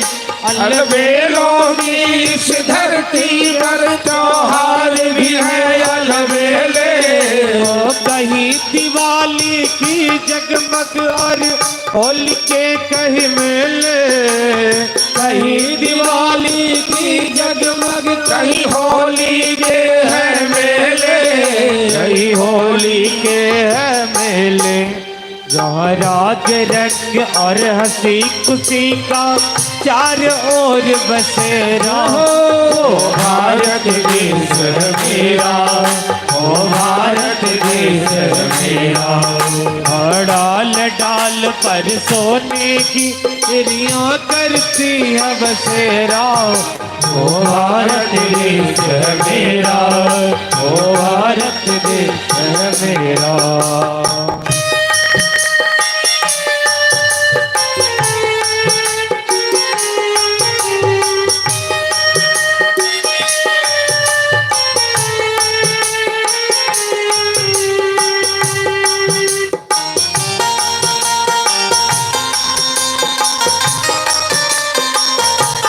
जय हो।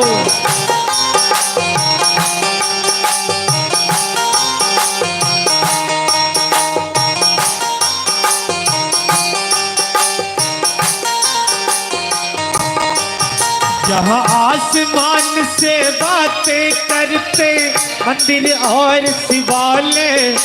जहाँ आसमान से बातें करते मंदिर और शिवालय। किसी नगर में किसी द्वार पर कोई न ताला डाले।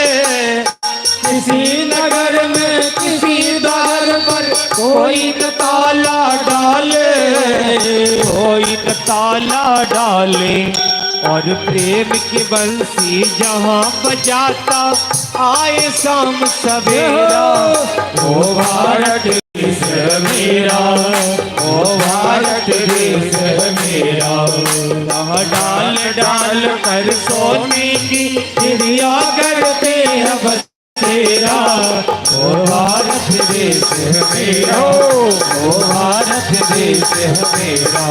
जहाँ सत्य अहिंसा और धर्म का पग पग लगता डेरा। वो भारत देश मेरा, ओ भारत देश मेरा। ओ भारत देश मेरा, ओ भारत देश मेरा।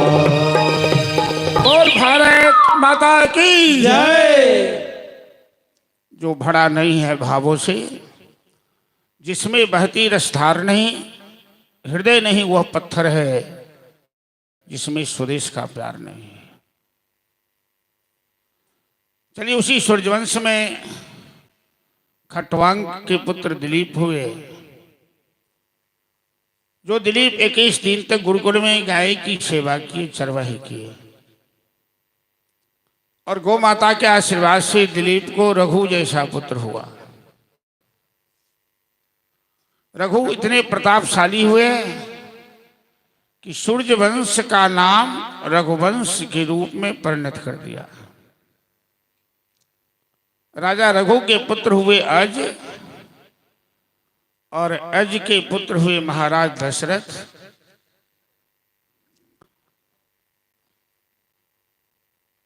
अज के पुत्र हुए दशरथ।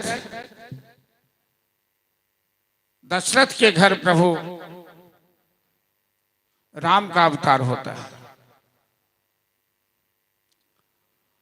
दशरथ चक्रवर्ती सम्राट थे, बड़े लोकप्रिय राजा थे। 60,000 वर्ष की उम्र हो गई दशरथ महाराज की, लेकिन कोई पुत्र नहीं था।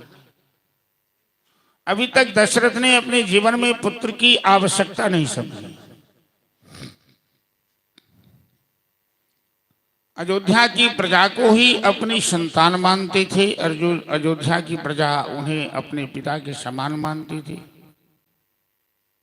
कभी कभी महापुरुषों के जीवन में कुछ ऐसी घटना घटती है जिससे संसार का कल्याण होता है। एक बात दशरथ जी के जीवन में भी घटना घटी। दशरथ जी एक मृगे का शिकार कर रहे थे और मृगा जान बचाने के लिए किसी तालाब में छलांग लगा दिया। दशरथ जी धनुष बाण लेकर उस तालाब के किनारे खड़े हो गए। बहुत देर के बाद उस मृगा को कहते हैं कि पानी में डूबकर मरोगे, इससे अच्छा मेरे हाथ से मरो कि तुम्हारी मुक्ति हो जाएगी। मृगा कहता है मैं जानता हूं कि शिकार में मारा जाऊं तो मेरा कल्याण होगा, लेकिन आप पुत्रहीन हैं और आपके हाथ से मरने से हमें नरक में भी जगह नहीं मिलेगी। ये मृगा की बात दशरथ के हृदय में बाण के समान चुभी। वहां से सीधे गुरुकुल आए वशिष्ठ जी के पास। गुरु वशिष्ठ के चरण पकड़ के रोने लगे दशरथ जी। गुरु वशिष्ठ ने ध्यान लगाकर देखा और दशरथ जी को सांत्वना दिया कि धरहु धीर होय हैं सुतचारी, विश्व विदित त्रिभुवन हितकारी। महाराज धैर्य रखो, तुम्हें एक दो नहीं 4 पुत्र होने वाले हैं और ऐसे पुत्र होने वाले हैं कि संसार में किसी माँ बाप को नसीब नहीं हुआ होगा ऐसे पुत्र प्राप्त करने की। वशिष्ठ के आदेशानुसार यज्ञ कराया गया, श्रृंगी ऋषि को बुलाया गया, पुत्रष्टि यज्ञ कराया गया और अग्निदेव स्वर्ण पात्र में दशरथ जी को खीर प्रसाद दिए। गुरु के आदेशानुसार तीनों रानियां में बांटा। तीनों रानियां ने अग्निदेव के प्रसाद ग्रहण से गर्भ धारण किया। चैत्र मास, मधुमास, शुक्ल पक्ष, मध्य दिवस अति शीत न घामा।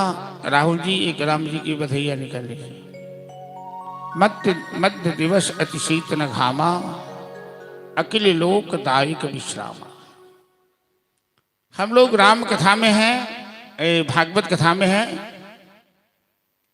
राम की कथा संक्षिप्त में श्रीमद् भागवत में आई है। 318 अध्याय हैं भागवत में, जिनमें मात्र 3 अध्यायों में ही व्यास जी ने राम कथा को संपन्न किया है। इसलिए हम लोग राम कथा को संक्षिप्त में आगे बढ़ाकर कृष्ण कथा में प्रवेश करेंगे। चैत्र मास, मध्य दिवस, सूर्य वंश में दशरथ के घर तीनों रानियां के गर्भ से राम, लक्ष्मण, भरत, शत्रुघ्न का जन्म होता है। पूरी अयोध्या को सजाया गया, पूरे अयोध्या में उत्साह उमंग मनाया गया राम जी के जन्म अवसर पर। क्योंकि भगवान अवतार तब लेते हैं जब धरती पर आतंक फैलता है, जब धरती पाप के भार से रोने लगती है। रावण जैसे आतंकवादियों का आतंक फैलता है। अति भ्रष्ट आचारा भा संसारा, धर्म सुनिए नहीं काना, तही देश निकास ही बहुविधि त्रास ही जी कह वेद पुराण। रावण के आतंक से तीनों लोक त्रस्त था। सबने क्षीर सागर के पास जाकर भगवान की प्रार्थना की। भगवान ने सबको आश्वासन दिया, देवताओं को आदेश दिया। सभी देवता बंदर भालू बन के धरती पर आए हैं राम की लीला में हाथ बढ़ाने के लिए, और स्वयं अपने अंशों के साथ श्री राम जी प्रकट होते हैं। दशरथ के घर कौशल्या के गर्भ से चैत्र मास 12 बजे दिन में मास दिवस का दिवस भा मरम जाने क्यों, रवि समेत रथ साक्यो निशा कवन विधि हो। राम का जन्म सूर्य वंश में होता है, कृष्ण का जन्म चंद्र वंश में होता है। राम जी का जन्म 12 बजे दिन में होता है। कन्हैया का जन्म जो कल होने वाला है 12 बजे रात में होता है। सूर्य देव 1 मास तक अस्त नहीं हुए। राम जी के जन्म के बाद दर्शन करने लगे तो चंद्रदेव शिकायत करने आए ये सूर्य तो अस्त होने का नाम नहीं लेता, हमें दर्शन का सौभाग्य नहीं मिला। तो राम जी कहते हैं तुम चिंता मत करो, अगले जन्म में मैं तुम्हारे ही वंश में अवतार लूंगा, चंद्रवंश में, और 6 महीना की रात होगी, 6 महीना सूर्योदय नहीं होगा। चलो, ऐसा भगवान ने चंद्रदेव से कहा। पूरी अयोध्या में राम जी के जन्म अवसर पर उत्सव मनाया जा रहा है। चलिए, राम जी का प्राकट्य हुआ है। भागवत कथा के माध्यम से एक बधैया हम लोग राम जी का श्रवण कर लें, फिर आगे कथा को बढ़ाना है। कल की बधैया बड़ी धूमधाम मस्ती के साथ होगी। कन्हैया का प्राकट्य होगा, चॉकलेट बतासे लुटाए जाएंगे। और ऐसा नहीं है कि जजमान जी ही केवल खर्चा करेंगे। जिन श्रद्धालु को चॉकलेट आदि लाना हो, खिलौना परसों का काम है। कल तो कन्हैया का जन्म होगा, उत्सव मनाएंगे नंद के नंद भय जय कन्हैया लाल के। और मैं आग्रह करूंगा तमाम श्रद्धालुओं से, अभी अभी हमारे बीच एक श्रद्धालु बैठे हुए, चली गई अनिमा जी, वहाँ है सामने जो बैठी हैं, ये जस्टिस मैरी स्कूल की शिक्षिका हैं। अभी जून मास में इनके यहाँ दिलावरपुर, दोनार से आगे दिलावरपुर में इनका आवास है। और जहाँ भी कथा होती है, लगभग हमारी 10 कथा में ये भाग ले चुकी हैं। और बड़ा बढ़िया नृत्य भी करती है बधैया के समय, भजन के समय। यहाँ तो छिप के बैठी हुई हैं, कल इनको भी हम लोग उठाएंगे नृत्य के समय। और इनके यहाँ जो कथा हुई थी अभी, उसमें इन्होंने सारे श्रोताओं को एक दिन पहले सूचना दे दी कि कल भगवान का जन्म है और पूरे पंडाल में पीले पीले वस्त्र पहन के सब आएंगे। अब पूरे पंडाल में स्त्री पुरुष सभी पीले पीले, कोई कुर्ता चाहे शर्ट हो या जो भी हो, लेकिन कलर पीला ही था। तो यहाँ वो झांकी हम लोग पहले दिन निकाल चुके हैं, कल स्थापन के दिन, शोभा यात्रा के दिन, पीले पीले वस्त्र। लेकिन कल भी मैं आग्रह करूंगा कि कन्हैया को पीताम्बर बड़ा प्रिय है। और आप लोगों को जिनके पास भी पीली साड़ी हो, पीला वस्त्र हो, तो पीले पीले वस्त्र में आएंगे तो अच्छा रहेगा। कल भगवान का हम लोग जन्म महोत्सव मनाएंगे। चलिए, राम लला जी आए हैं। राम और कृष्ण में क्या अंतर है? कृष्ण बड़ा धूर्त है और राम बड़े सीधे साधे हैं। राम जी को न कोई हंसते देखता है, न चंचलता देखता है। और कन्हैया तो जन्म से ही नटखट है और लीला गजब है। जिनके नाम लेने से लोग संकट से मुक्त हो जाता, वो कन्हैया स्वयं कारागार में, जेल में जन्म लेता है। रातों रात चोर की तरह आता है और चोरी करने की आदत लग गई कन्हैया की। कभी किसी का मक्खन चुराता है तो कभी किसी का चीर चुराता है।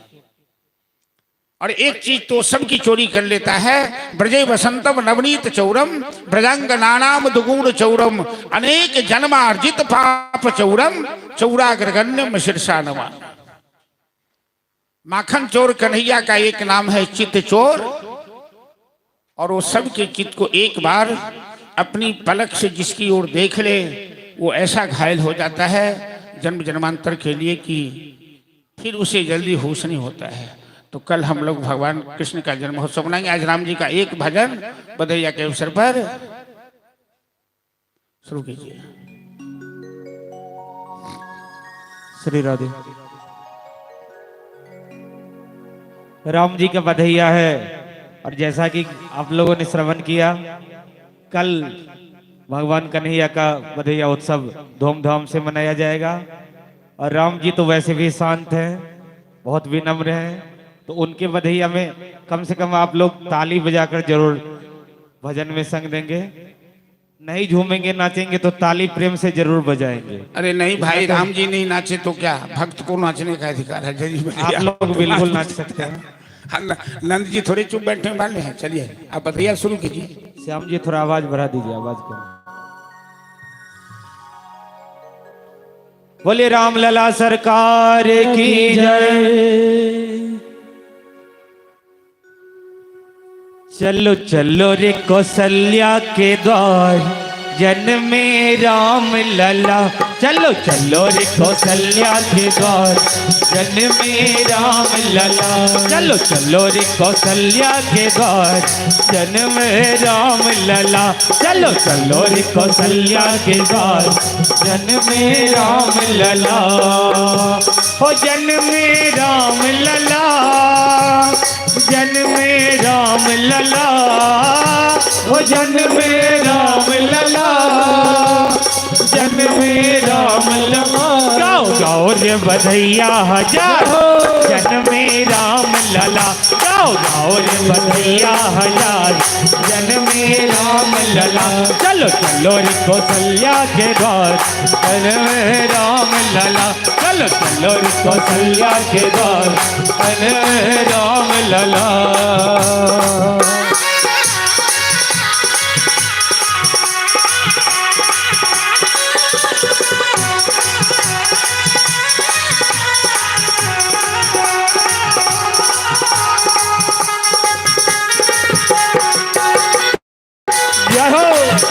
घूमते हुए राजा दशरथ पुण्य कमाए, राजा दशरथ पुण्य कमाए। विष्णु स्वयं अयोध्या आए, विष्णु स्वयं अयोध्या आए। राजा दशरथ पुण्य कमाए, राजा दशरथ पुण्य कमाए। विष्णु स्वयं अयोध्या आए, विष्णु स्वयं अयोध्या। लिया विष्णु ने राम अवतार, जन्मे राम लला। लिया विष्णु ने राम अवतार, जन्मे राम लला। चलो चलो रे कौशल्या के द्वार, जन्मे राम लला। चलो चलो रे कौशल्या के द्वार, जन्मे राम लला। जय हो। प्रेम से झूमते हुए, ताली बजाते हुए, हरि बोल।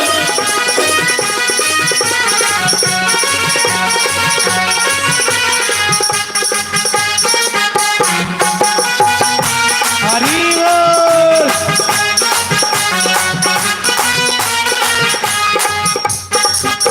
ओ राम लला पलने में झूले, राम लला पलने में झूले। जो भी देखे सुध बुध भूले, जो भी देखे सुध बुध भूले। राम लला पलने में झूले, राम लला पलने में झूले। जो भी देखे सुध बुध भूले, जो भी देखे सुध बुध भूले।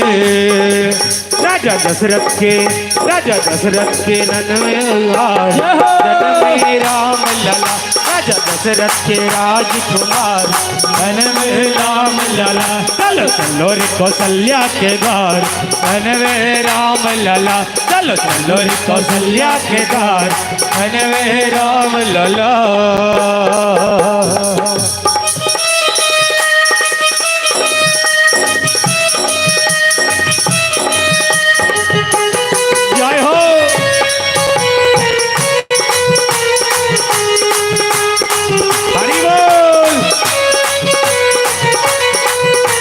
झूमते हुए जय हो।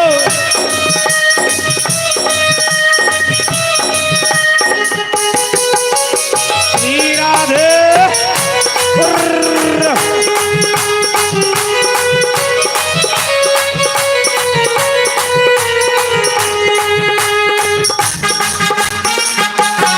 जय हो।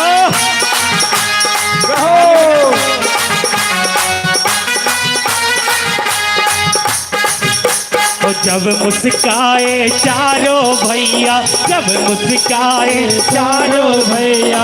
तीनों मैया लेते बलैया, तीनों मैया लेते बलैया। जब मुस्काए चारों भैया, जब मुस्काए चारों भैया। तीनों मैया लेत बलैया, तीनों भैया लेत बलैया। जाओ बार बार, जाओ बार बार बलिहार, जन्मे राम लला। जाओ बार बार बलिहार, जन्मे लाल लला। चलो चलो रे कौशल्या के द्वार, मन में राम लला। चलो चलो रे कौशल्या के द्वार, मन में राम लला। जय हो। झूमते हुए प्रेम से ताली बजाते हुए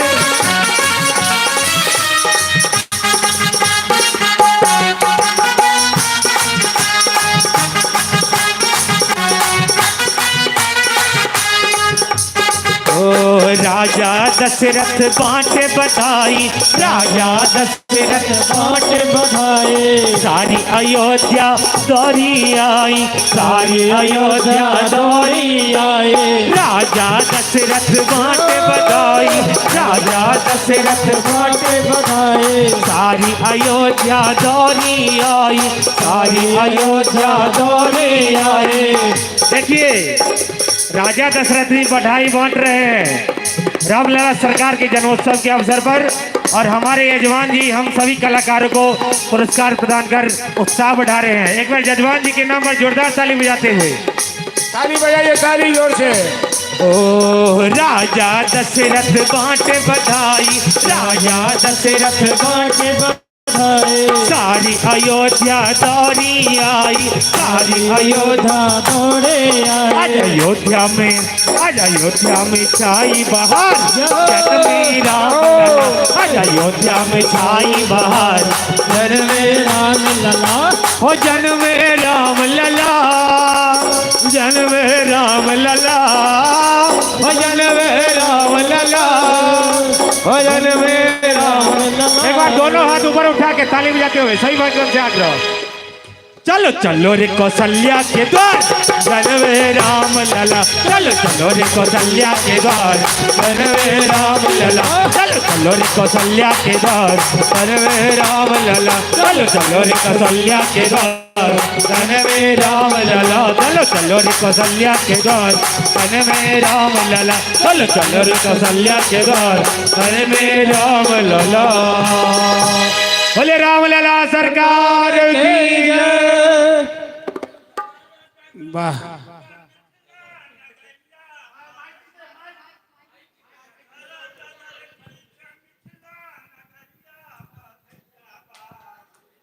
देखिए बाबा घूंघटा लगा के आज गो सखी वेश में नाच रहे हैं। चलिए।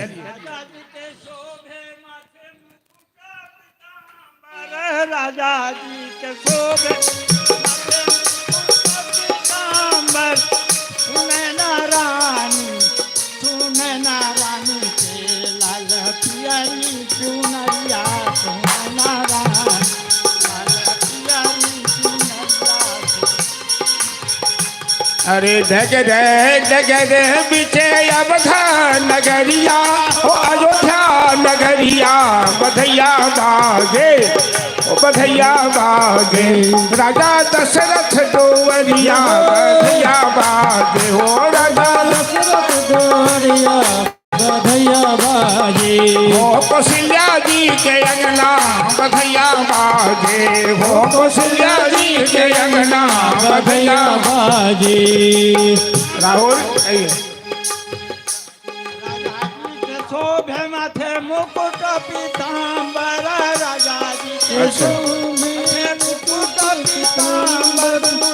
राजा जी के शोभेला मुकुट पीताम्बर, हो मुकुट पीताम्बर। कौशल्या रानी के, कौशल्या रानी के लाल पियरी चुनरिया। कौशल्या रानी के लाल पियरी चुनरिया। कौशल्या रानी के लाल पियरी चुनरिया। कौशल्या रानी के लाल पियरी चुनरिया।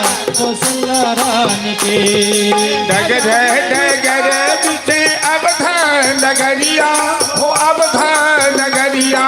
बधैया बाजे, ओ बधैया बाजे। जन में राम रघुरैया, बधैया बाजे। जन में राम रघुरैया, बधैया बाजे।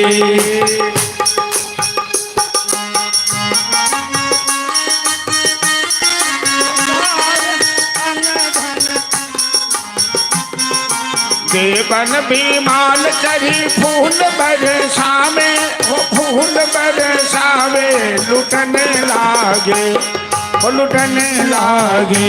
सब ले गए लुगैया लुटने लागे, सब ले गए लुगैया लुटने लागे, सब ले गए लुगैया लुटने लागे, सब ले गए लुगैया लुटने लागे।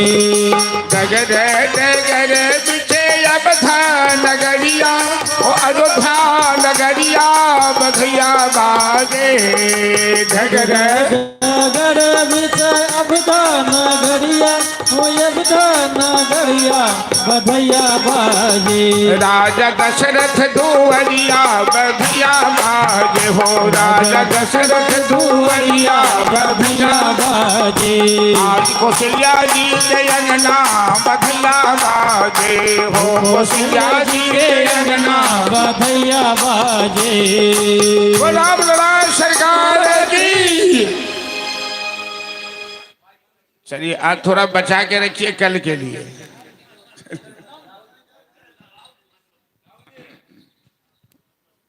नंद जी की ओर से 100 रुपया बधैया पर जोरदार तालियों से स्वागत करेंगे। नंद जी की ओर से, जजमान जी की ओर से भी कलाकारों को पुरस्कार दिया गया। जोरदार तालियों से स्वागत कीजिए इन लोगों का। चलिए स्थिति देखकर तो लगता है कि आज ही बधैया का कार्यक्रम कर दें, लेकिन आज बचा के रखिए, जो उसमें होश नहीं खोना है, आगे कथा को बढ़ानी है। बैठ जाइए सब।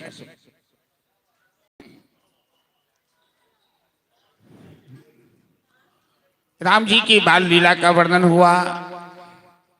अयोध्या में राम के जन्म अवसर पर उत्सव मनाया गया। राम जी को गुरुकुल शिक्षा प्राप्ति के लिए भेजा गया। गुरुगृह पढ़न गए सब भाई, अल्पकाल सब विद्या पाई। गुरुकुल में अल्पकाल में ही राम जी ने शिक्षा प्राप्त की। जाकी सहज सांस स्तुतिचारी, सो प्रभु पढ़ यह कौतुक भारी। जिनकी सांस से वेद प्रकट होता है वो भगवान पढ़ते हैं, यह तो उनकी कौतुक है, लीला है। और देखे राम जी की बधैया में ससुर दामाद दोनों मिलके नाच रहे हैं, तो कृष्ण की बधैया में क्या होगा ये तो कहा नहीं जा सकता।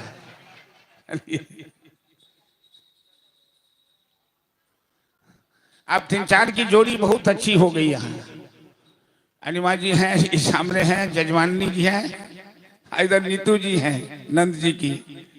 ये सब मिलकर कल एक बना करके, यदि कल तो भगवान का बधैया बड़ा धूम धड़क बड़ा होगा, और थोड़ी सी हम लोग तैयारी करके रखेंगे पहले से, तो हमें उम्मीद है कि बधैया हम लोग धूमधाम से कल करेंगे।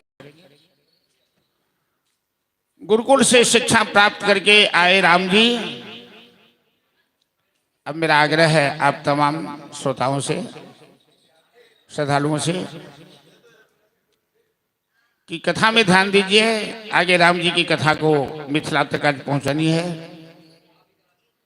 हमारे देश में ऐसे ऐसे ऋषि मुनि हुए हैं जिन्होंने विश्व का कल्याण किया है। और एक विश्वामित्र नाम के ऋषि हुए जो बड़े क्रांतिकारी थे। सिद्धाश्रम में विश्वामित्र जी रहते थे, और जब जब यज्ञ करना चाहते थे तो तारका, स्वाहु, मारीच, ये सभी रावण के दूत हैं, उनकी यज्ञ में बाधा डाल देता था। यज्ञशाला में आग लगा देता, हड्डियां फेंक देता। विश्वामित्र को पता लगा, समाधि में उन्होंने दर्शन किया कि राम जी का अवतार हुआ है। सरजू का स्नान कर अयोध्या आए। महाराज दशरथ से उन्होंने राम लक्ष्मण की मांग की। पहले तो महाराज दशरथ ने ना कहा, क्योंकि राम जी के प्रति दशरथ का ऐसा अपार प्रेम है जो कुछ क्षण के लिए भी महाराज दशरथ राम जी को अपनी नजर से ओझल नहीं होने देना चाहते, लेकिन विश्वामित्र इस देश का कल्याण चाहते हैं, इस धरती का कल्याण चाहते हैं, इस देश को आतंक मुक्त करना चाहते हैं। रावण जैसे शक्तिशाली राक्षस का आतंक फैला है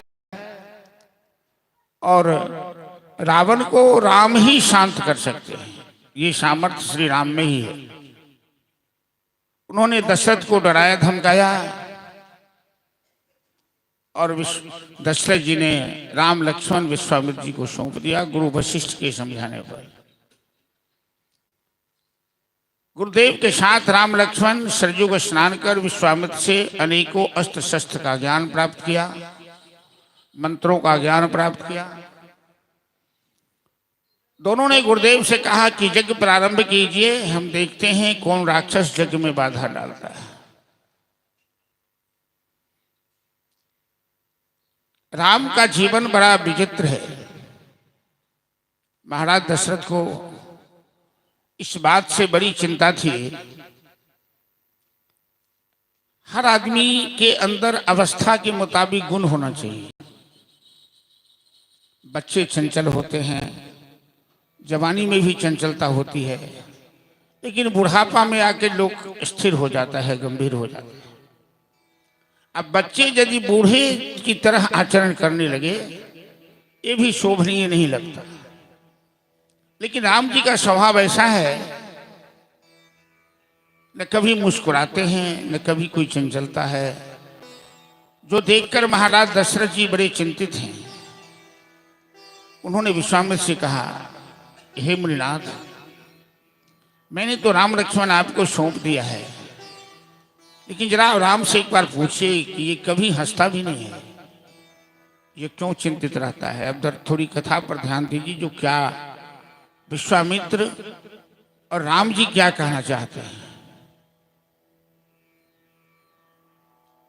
विश्वामित्र ने राम जी से पूछा कि राम, इस अवस्था में बुढ़ापा जैसा स्वभाव अच्छा तुम्हें शोभा नहीं देता है। तुम्हारे चेहरे पर कभी मुस्कान नहीं देखा, क्या बात है? तुम्हें कोई कष्ट है, कोई चिंता है? राम जी कहते हैं, गुरुदेव हमें कोई कष्ट नहीं है और चिंता भी नहीं है, लेकिन मैं चिंतन अवश्य करता हूं कि मानव के जीवन में खुशी किस बात की है, मानव अपने को कैसे सुखी अनुभव कर सकता है। बड़ी अच्छी बात, एक रामायण है वासिष्ठ योग रामायण, जो वशिष्ठ जी ने लिखा था, उसका प्रसंग मैं सुना रहा हूं। विश्वामित्र ने पूछा कि तुम्हारे अंदर ये मुस्कान क्यों नहीं है, चंचलता क्यों नहीं है, तुम उदास क्यों रहते हो? तो राम जी जवाब देते हैं कि गुरुदेव, आयुर्वर्ष वर्ष शतम परिमितम रात्रौ तदर्धम गतः तस्यार्धस्य चार्धमपरम बालत्ववृद्धत्वयो शेषे वारि वियोग रोग सहिता सेवादिभिर्नीयते एवं वारि बुध बुध समः सौख्यम पुनः कुतः प्राणिना। मानव सोचता है ना कि हमारी 100 वर्ष की आयु है, शतम जीवे में शरदा शतम प्रभवा में शरदा, ऐसा वेद का मंत्र है कि 100 साल जिए, शतायु हो। यदि 100 साल की आयु आपकी है, आप मानते हैं कि हम 100 साल जिए, तो जरा विचारिए कि आप जिए कितना दिन। वशिष्ठ जी लिखते हैं कि 100 साल की आयु यदि आपकी है तो 50 साल रात में बीत गई, रात्रौ तदर्धम गतः। अरे दिन रात मिला के न 100 साल होगा, 12 घंटे की दिन 12 घंटे की रात, तो रात सोने में चला गया, दिन तो 12 घंटा बचा, तो 50 साल बचा। 50 साल में बालापन और बुढ़ापा दोनों बिताना है।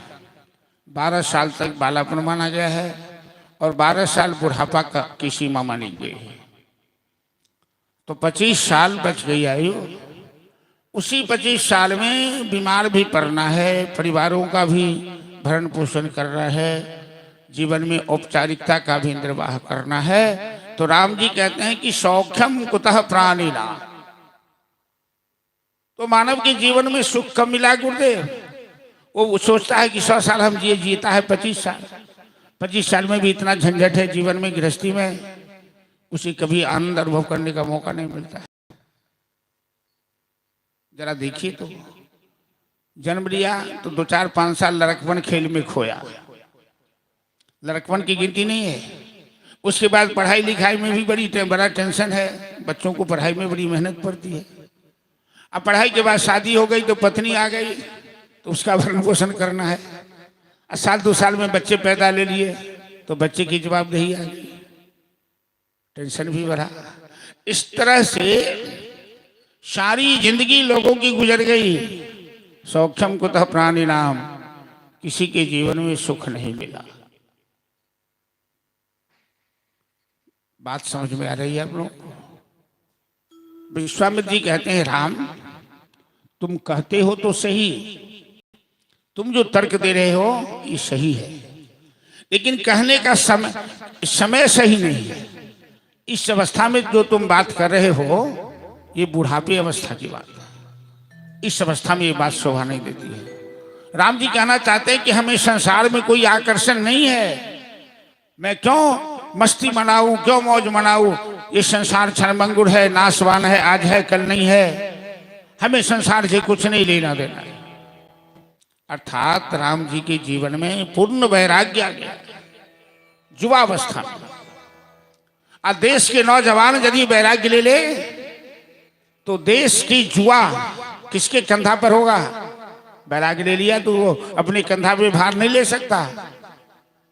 देश के नौजवानों को देश के स्ट्रगल से, देश के संघर्ष से जूझना है। हजारों समस्याएं हैं। विश्वामित्र कहते हैं, राम बात सही है लेकिन कहने का समय सही नहीं है। ये बात सोचने का समय अभी तेरा नहीं है। जब राम जी को लेके पहुंचे सिद्धाश्रम में, विश्वामित्र अपने आश्रम में, तो लाए हैं यज्ञ की रक्षा करने के लिए। तो राम लक्ष्मण ने कहा, गुरुदेव यज्ञ कीजिए। जब यज्ञ प्रारंभ किए, तारकासुर राक्षस सेना लेकर आक्रमण कर दिया यज्ञशाला पर। मलमूत्र की वर्षा, हड्डी की वर्षा, आंधी तूफान पैदा कर दिया। राम जी पूछते हैं, गुरुदेव ये कौन है? विश्वामित्र कहते हैं, यही तारका है, यही तारका का पुत्र सुबाहु है। ये सब रावण का दूत है। ये धरती पर से धर्म का नामो निशान मिटाना चाहता है। विश्वामित्र पूछते हैं, राम मैं तुमसे पूछता हूं क्या करोगे? हम तो उसका कोई नुकसान नहीं करते हैं, हम तो सृष्टि के कल्याण के लिए यज्ञ करना चाहते हैं, और ये राक्षस यज्ञ में बाधा डालता है। अब ऐसी परिस्थिति में तुम क्या करोगे राम? राम की भुजा फरकने लगी। राम जी कहते हैं, गुरुदेव मैं आपका इशारा समझ गया। हमें वैराग्य नहीं लेना पड़ेगा, अभी हमें संसार में प्रवेश करना पड़ेगा, संसार की रणभूमि में कूदना पड़ेगा। हमें इन राक्षसों से युद्ध करना होगा, संघर्ष करना होगा, और देश को आतंकवादों से मुक्त करना होगा। विश्वामित्र ने राम को जीवन के संघर्ष में प्रवेश करवाया और यज्ञ की रक्षा हुई, यज्ञ संपन्न हुआ, तारकासुर का वध हुआ। इसी बीच में मिथिला से दूत आए पत्र लेकर विश्वामित्र के पास। मिथिला नरेश जनक जी ने स्वयंवर का आयोजन किया था जानकी विवाह के उपलक्ष्य में। दोनों शिष्य ने पूछा, गुरुदेव ये पत्रिका कहाँ से आई है? क्या मिथिला से आई है? क्या तुम दोनों भाई मिथिला चलना चाहोगे? लक्ष्मण जी कहते हैं, हाँ गुरुदेव, हमें मिथिला वासियों का दर्शन करना है। मिथिला अति पावन भूमि है, गौतम कपिल कनाद की भूमि है। विश्वामित्र के साथ वहां से मिथिला की यात्रा किए। कई दिन का पड़ाव हुआ और विश्वामित्र सूर्यवंश के इतिहास का परिचय दे रहे हैं राम लक्ष्मण को। कहां से सूर्यवंश की उत्पत्ति हुई, विश्वामित्र का कैसे वशिष्ठ जी के साथ संघर्ष हुआ, बड़ी लड़ाई हुई थी, सारा इतिहास उनको बताते। आश्रम एक दीख मगमाही, खग मृग जीव जंतु जहनाही। मिथिला की यात्रा में एक ऐसा आश्रम बीच में आया रास्ते में कि जहां एक पशु पक्षी क्या एक मच्छर तक निवास नहीं कर रहा है। ऐसे निर्जन वन में एक मानवाकार पत्थर पड़ा हुआ है। आगे आगे विश्वामित्र, पीछे राम, उनके पीछे लखनलाल जी जा रहे हैं। राम ने गुरुदेव से पूछा कि गुरुदेव, यह शिला परी जो कैसी है, पूछत मुनिवर से रघुराई। ये मानवाकार पत्थर जैसे दूर से लगता है कि कोई सुंदर नारी बैठी हुई है, ये क्या है गुरुदेव? विश्वामित्र की आंख से आंसू छलकने लगे। विश्वामित्र कहते हैं राम कि गौतम नारी शापवश, उपल देह धरि धीर, चरण कमल रज चाहती, कृपा करहु रघुवीर। रघुनाथ, ये गौतम की धर्म पत्नी अहिल्या हैं, जो अपने पति के शाप से पत्थर बनकर इस निर्जन वन में पड़ी हुई है। राम जी की आंख में आंसू आ गए। राम जी कहते हैं गुरुदेव, गौतम ऋषि तो महापुरुष थे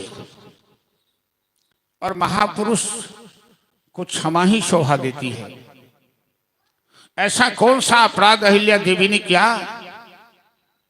जो गौतम ऋषि क्षमा नहीं कर सकते थे? राम जी कहते हैं गुरुदेव, हमारे देश में धर्म पत्नी को अर्धांगिनी कहा जाता है। वो आधे अंग की मालिक होती है और अग्नि की साक्षी रखकर पति पत्नी दोनों संकल्प लेते हैं दुख सुख में साथ निभाने का, साथ चलने का।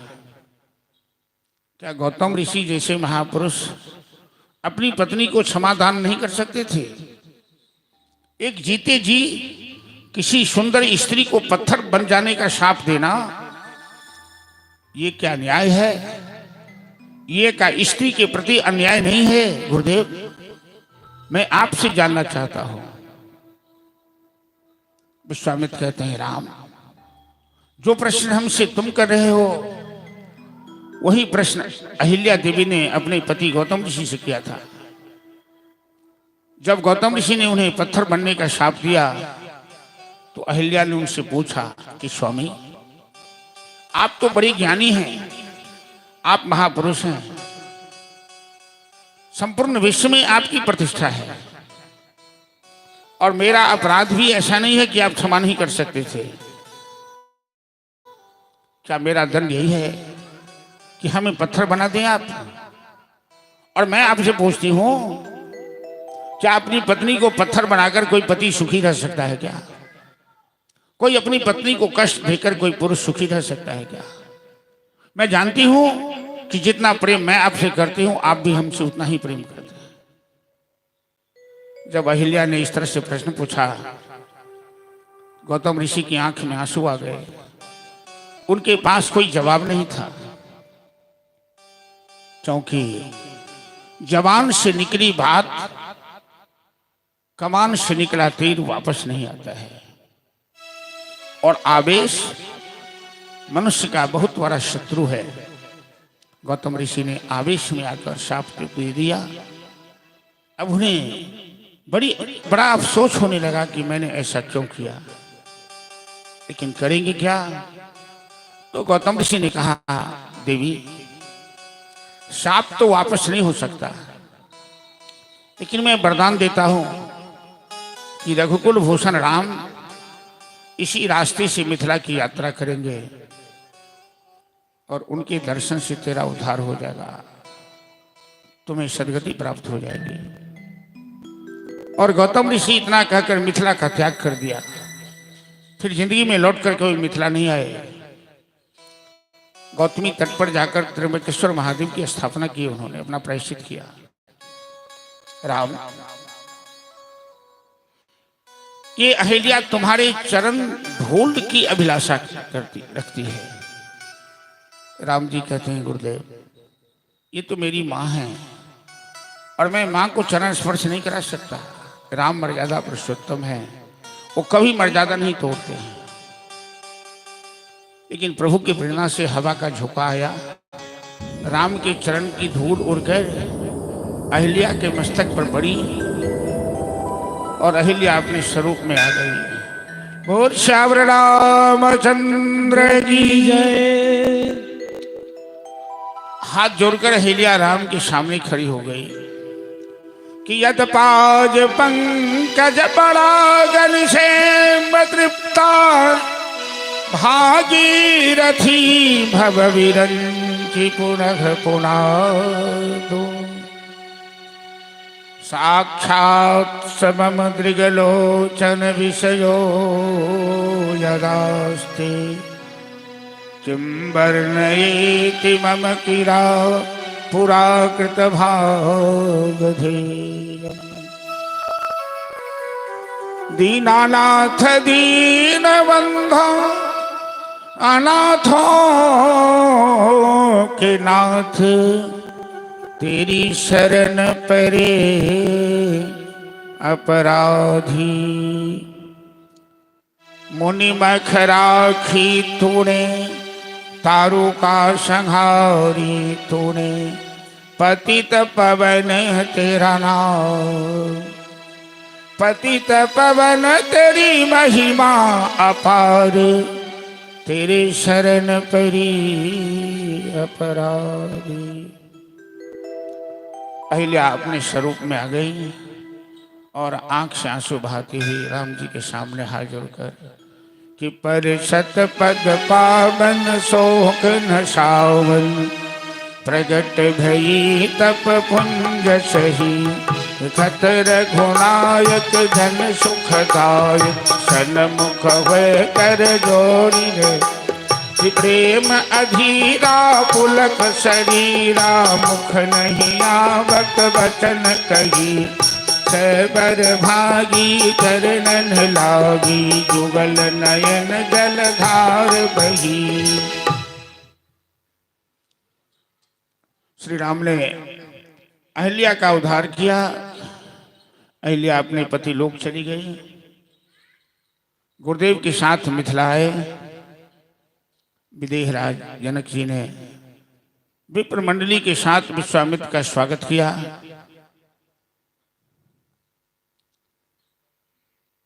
मिथिला कई दृष्टिकोण से पावन भूमि है, महत्वपूर्ण भूमि है।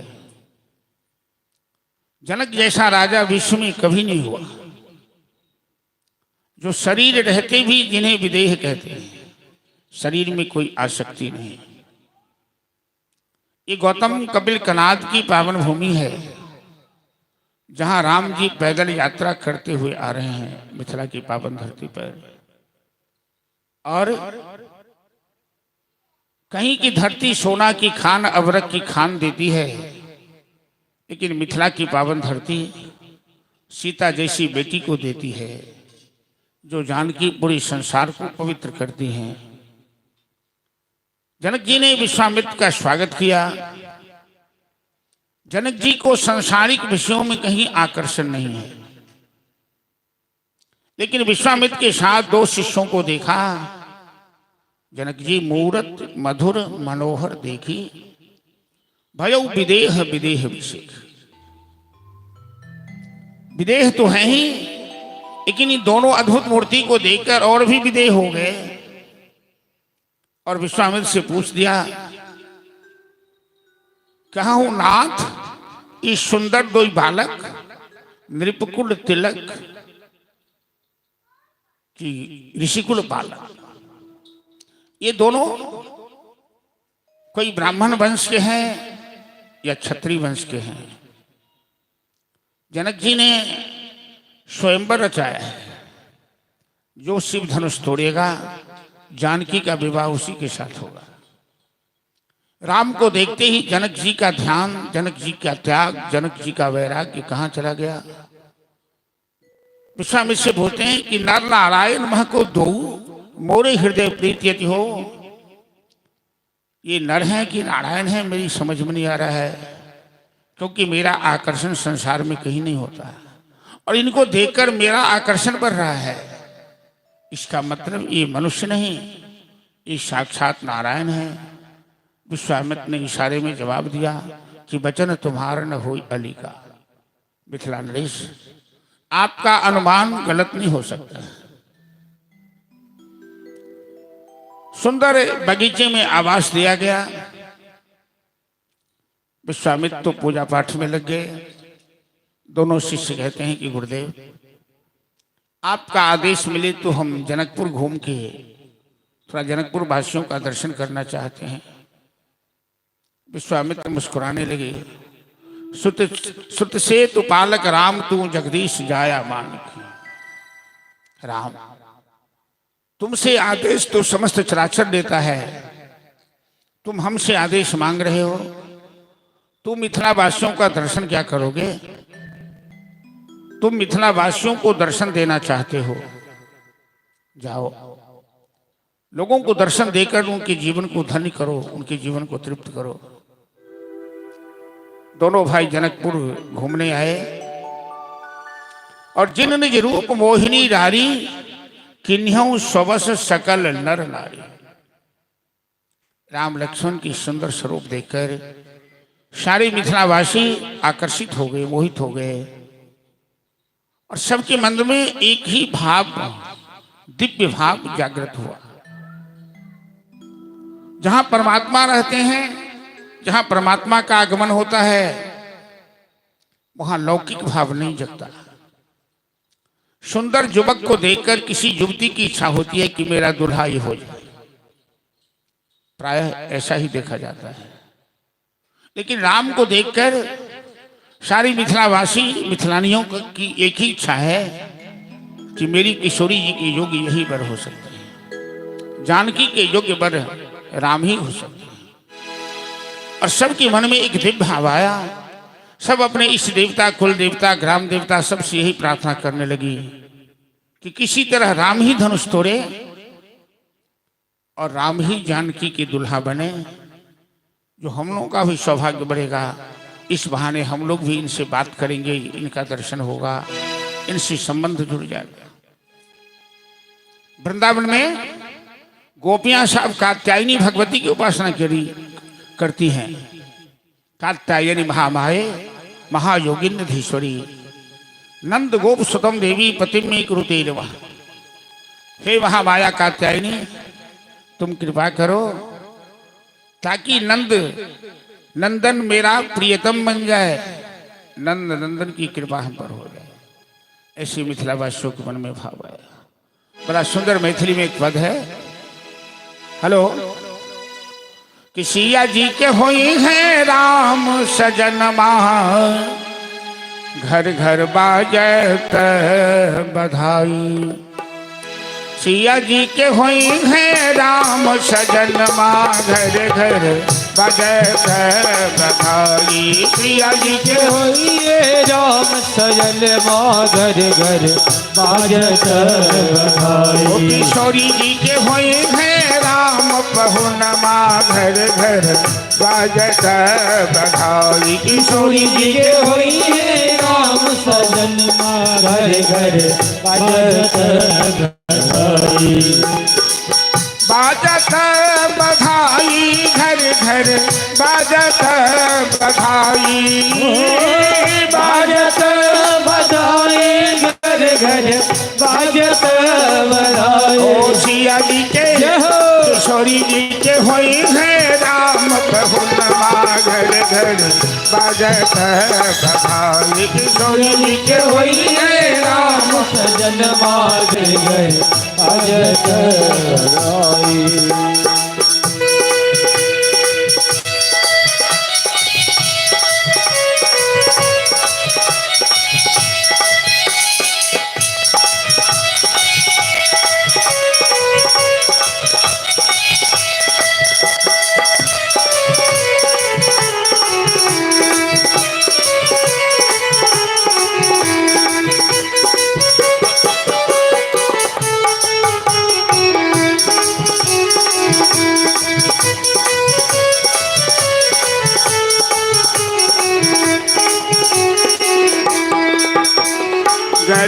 गली में बालक उछले गाँव दे दे ताली।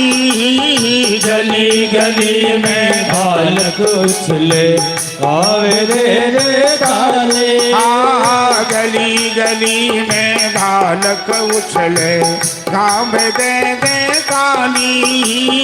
गली गली में बालक उछले गावे दे दे ताले। आज बनेंगे राम सियावर, आज बनेंगे राम सियावर। चालीस पढ़ बन गाई घर घर बाजत बधाई। सिया जी के होई है राम सलन घर घर बाजत बधाई। किशोरी जी के हुई है राम पहुनमा घर घर बाजत बधाई। किशोरी जी के होई है राम पहुनमा घर घर बाजत बधाई। छैल छबीले मिथिलावासी सजी सजी चले सराती। छैल छबीले मिथिलावासी सज सब चले सराते। आय मिलाए अवध वालों से, आय मिलाए अवध वालों से।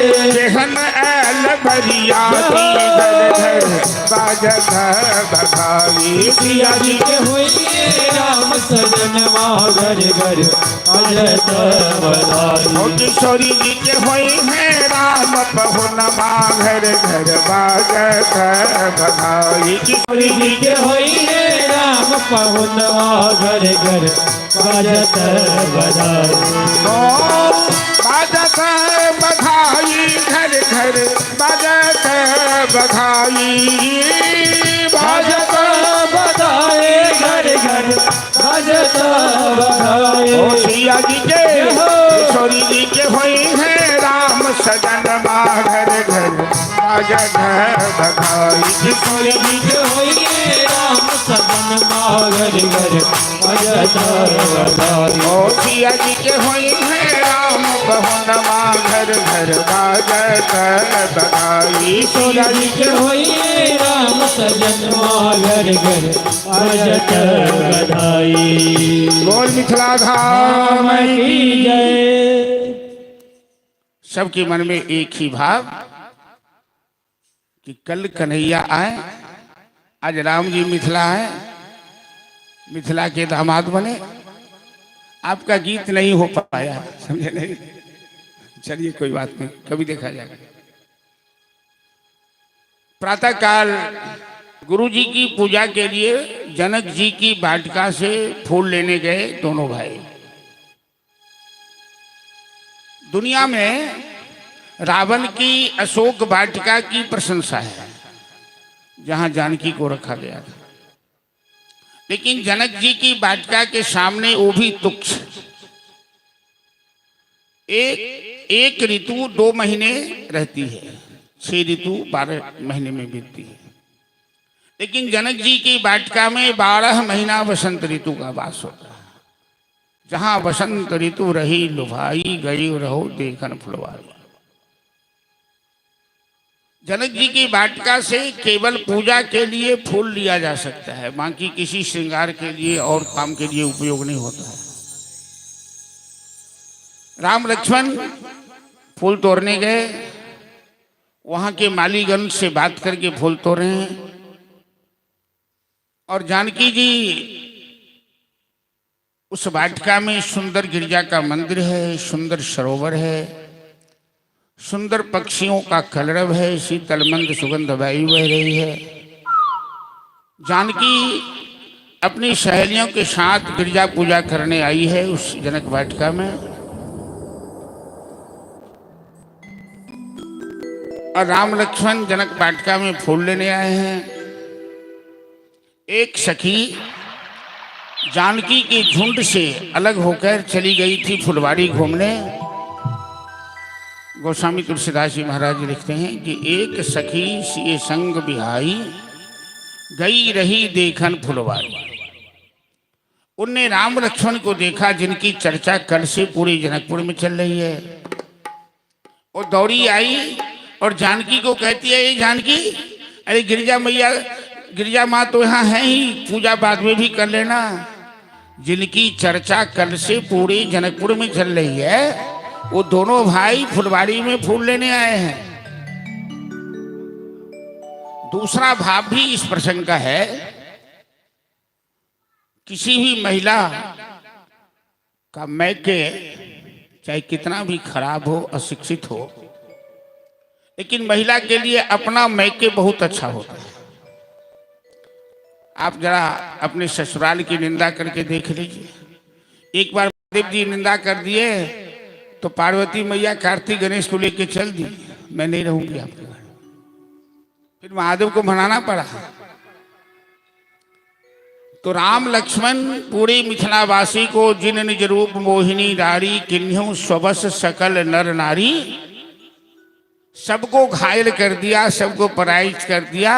तो जानकी को अच्छा नहीं लगा कि मेरे मैके में आकर और मेरे सभी को पराजित कर रहे हैं, तो हम इनको बिना पराजित किए नहीं जाने देंगे। ये प्रतिष्ठा का प्रश्न है।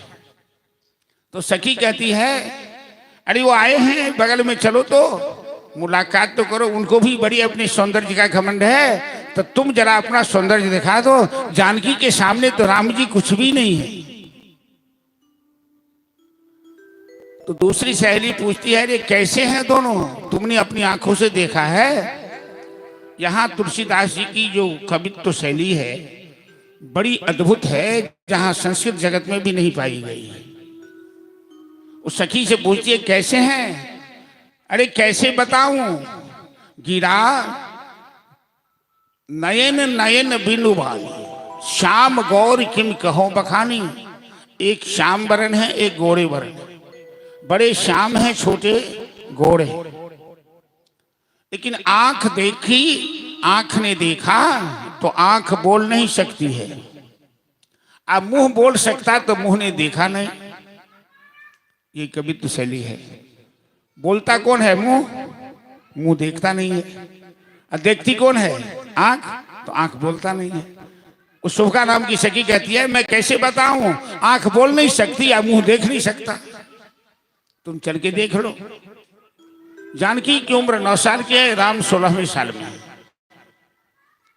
जानकी के पांव में नूपुर है, हाथ में कंगन है, और जगत जगदम्बिका है। गोस्वामी जी कहते हैं कि उन जानकी कितनी सुंदर है, या उनका श्रृंगार कैसा है कि किसी संतान को अपनी माँ का श्रृंगार वर्णन करने का अधिकार नहीं होता। मैं नहीं कर सकता, मर्यादा में ही गोस्वामी जी। जैसे कालिदास ने पार्वती का के सौंदर्य का वर्णन किया है, तो पार्वती कुमार संभव नाम का एक काव्य है, उसमें कालिदास ने पार्वती के सौंदर्य का वर्णन किया है, सांसारिक रूप में वर्णन कर दिया। कालिदास को कुष्ठ रोग हो गया माता जी का वर्णन करने की, तो कालिदास ने रघुवंश महाकाव्य लिखा और उनसे उनका प्रायश्चित हुआ है। गोस्वामी जी तो बड़ी मर्यादा में लिखते हैं। तो जानकी जी आ रही हैं, राम जी भूल तो रहे हैं। गोस्वामी जी लिखते हैं कि कंकन किंकिन नूपुर धुन सुनी, कहत लखन सन राम हृदय गुनी। राम मर्यादा पुरुषोत्तम है, किसी स्त्री की प्रशंसा नहीं करते, लेकिन यहाँ राम की मर्यादा तोड़ रहे हैं। और लक्ष्मण से कहते हैं, जानकी के कंगन और नूपुर की आवाज सुनती। अभी देखा नहीं है, उनके हाथ में जो कंगन की आवाज, कंकन कंकन, और नूपुर की आवाज, कि तात जनक तनया है सोई, अनुसय जय कारण होई, मान हो काम दुंदरी मन सावीश्वर विजय करी।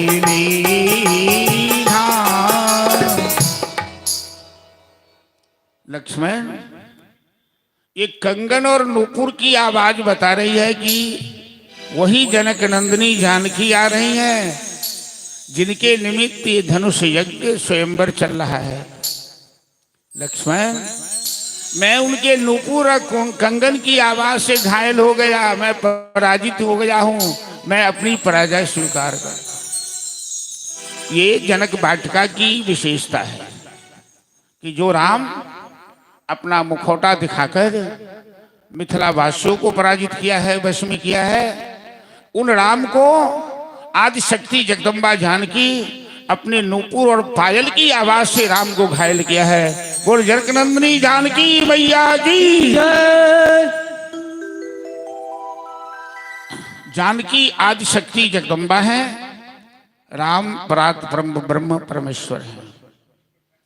एक शक्तिमान है, दूसरी शक्ति है।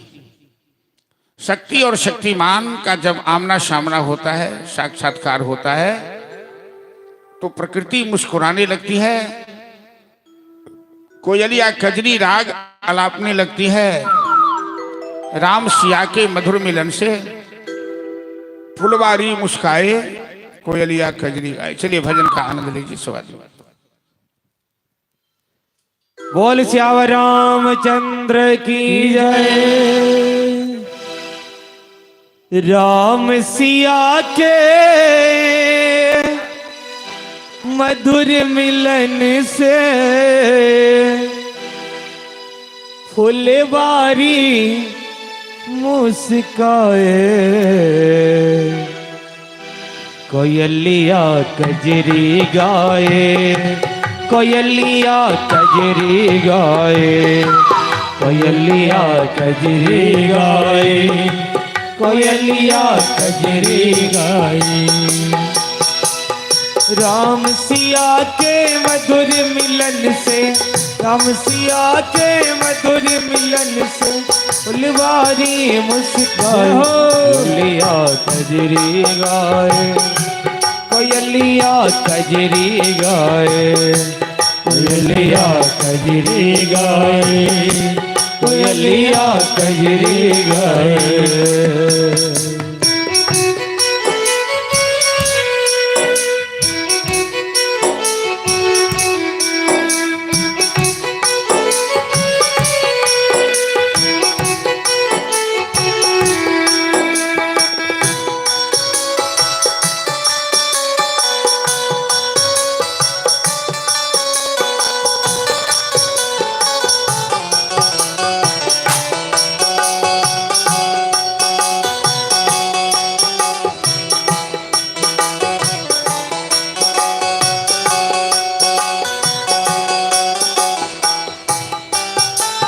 तोर रहे थे फूल राम जी, रिज पूजन आई जानकी। तोर रहे थे फूल राम जी, रिज पूजन आई जानके। तोर रहे थे फूल राम जी, रिज पूजन आई जानकी। तोर रहे थे फूल राम जी, रिज पूजन आई जानके। पायल की जनकार से उनके, पायल की जनकार से उनके, रोम रोम हर साए, कोयलिया कजरी गाए, कोयलिया कजरी गाए, कोयलिया कजरी गाए, कोयलिया कजरी गाए।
सिया मुख चंदा उगा सामने बुला दिया सब सान राम ने। सिया मुख चंदा उगा सामने बुला दिया सब सामने राम ने। सिया मुख चंदा उगा सामने बुला दिया सब सान राम ने। सिया मुख चंदा उगा सामने बुला दिया सब सामने राम ने। भूल गए मैं किसको आया, भूल गए मैं किसको आया, सुध बुध सब बिसराए। अलिया कजरी गाए, कोयलिया कजरी गाए, कोयलिया कजरी गाए, कोयलिया कजरी गाए।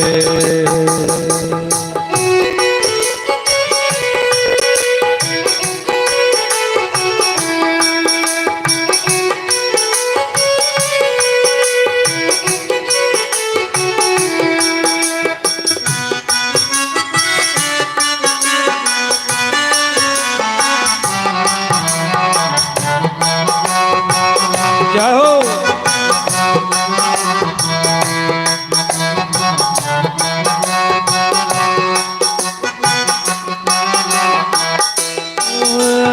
देखे नयन वयन घबराए, लगी भी हंसने दसो दिशाएं। देखे नयन वयन घबराए, लगी भी हंसने दसों दिशाएं। देखे नयन वयन घबराए, लगी भी हंसने दसो दिशाएं। देखे नयन वयन घबराए, लगी भी हंसने दसों दिशाएं। नयन वयन ने गति मत त्यागी, नयन वयन ने गति मत त्यागे, मन बिन मोल बिकाए। कोयलिया कजरी गाए, कोयलिया कजरी गाए, कोयलिया कजरी गाए, कोयलिया कजरी गाए। राम सिया के मधुर मिलन से, राम सिया के मधुर मिलन से फुलवारी मुस्काए। कोयलिया कजरी गाए, कोयलिया कजरी गाए, कोयलिया कजरी गाए, कोयलिया कजरी गाए, कोयलिया कजरी गाए, कोयलिया कजरी गाए। बोल मिथिला धाम की जय। लोचन मगरा मयूरयानी, दिन्ह्यों पलक कपाट शयानी। जानकी ने राम की छवि अपनी आंख के माध्यम से हृदय में धारण किया और राम ने जानकी की छवि अपने हृदय में धारण की। राम गुरु विश्वामित्र के पास गए और जानकी पुनः गिरिजा मैया की पूजा करने आई और गिरिजा मैया की स्तुति करने लगी कि जय जय गिरिवर राज किशोरी, जय महेश मुख चंद चकोरी, जय गज बदन सडानन माता, जगत जननी दामिन दुति गाता। नहीं तब आदि मध्य अवसाना, अमित प्रभाव वेद नहीं जाना। भव भव विभव बड़ा भव कारिण, विश्व विमोहन स्वबस विहारणी। पति देवता सुतीय महो, मातु प्रथम तब रे। महिमा अमितन कही सकही, सहस शारदा से। एक शक्ति दूसरी शक्ति से प्रार्थना कर रही है अनुकूल वर पाने के लिए। विनय प्रेम बस भई भवानी, खसी माल मोरत मुसुकानी।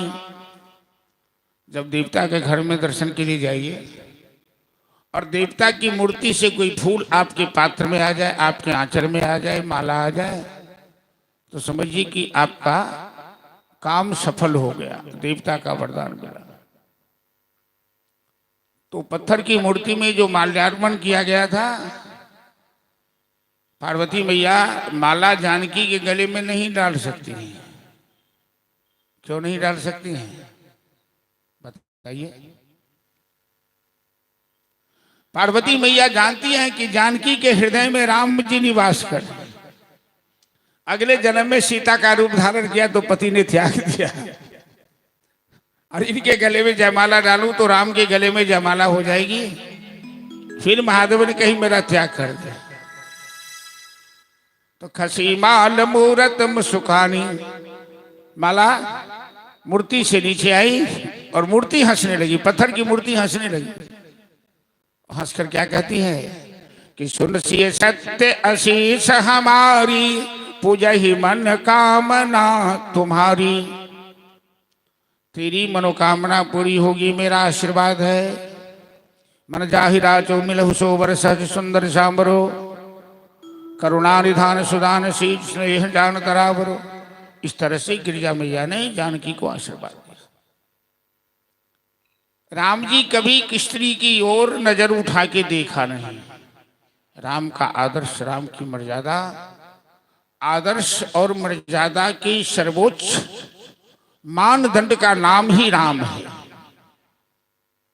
जो रावण भी प्रशंसा करता है लंका में। आज राम जी गुरु जी के सामने कहते हैं, गुरुदेव जनक नंदिनी जानकी तो बड़ी सुंदरी है। विश्वामित्र हंसने लगे और कहते हैं, सुफल मनोरथ हो ही तुम्हारे। अर्थात राम को जानकी पसंद आ गई है तो आशीर्वाद देते हैं। वैसे दोनों की जोड़ी तो पहले से बनी हुई है। जनक जी के आदेश से स्वयंवर की कार्यवाही शुरू हुई। देश देशांतर के राजे महाराजे आए हुए हैं। रंगशाला में सबके लिए अलग अलग मंच बना हुआ है।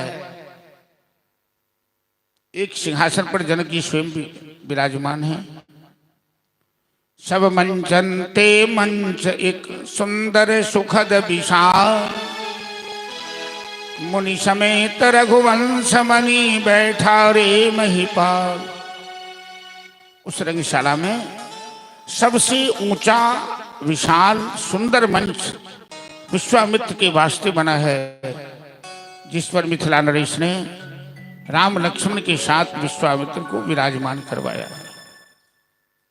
उदित उदय गिरि मंच पर रघुबर बाल पतंग, बिकसे संत सरोज सब हर से लोचन भृंग।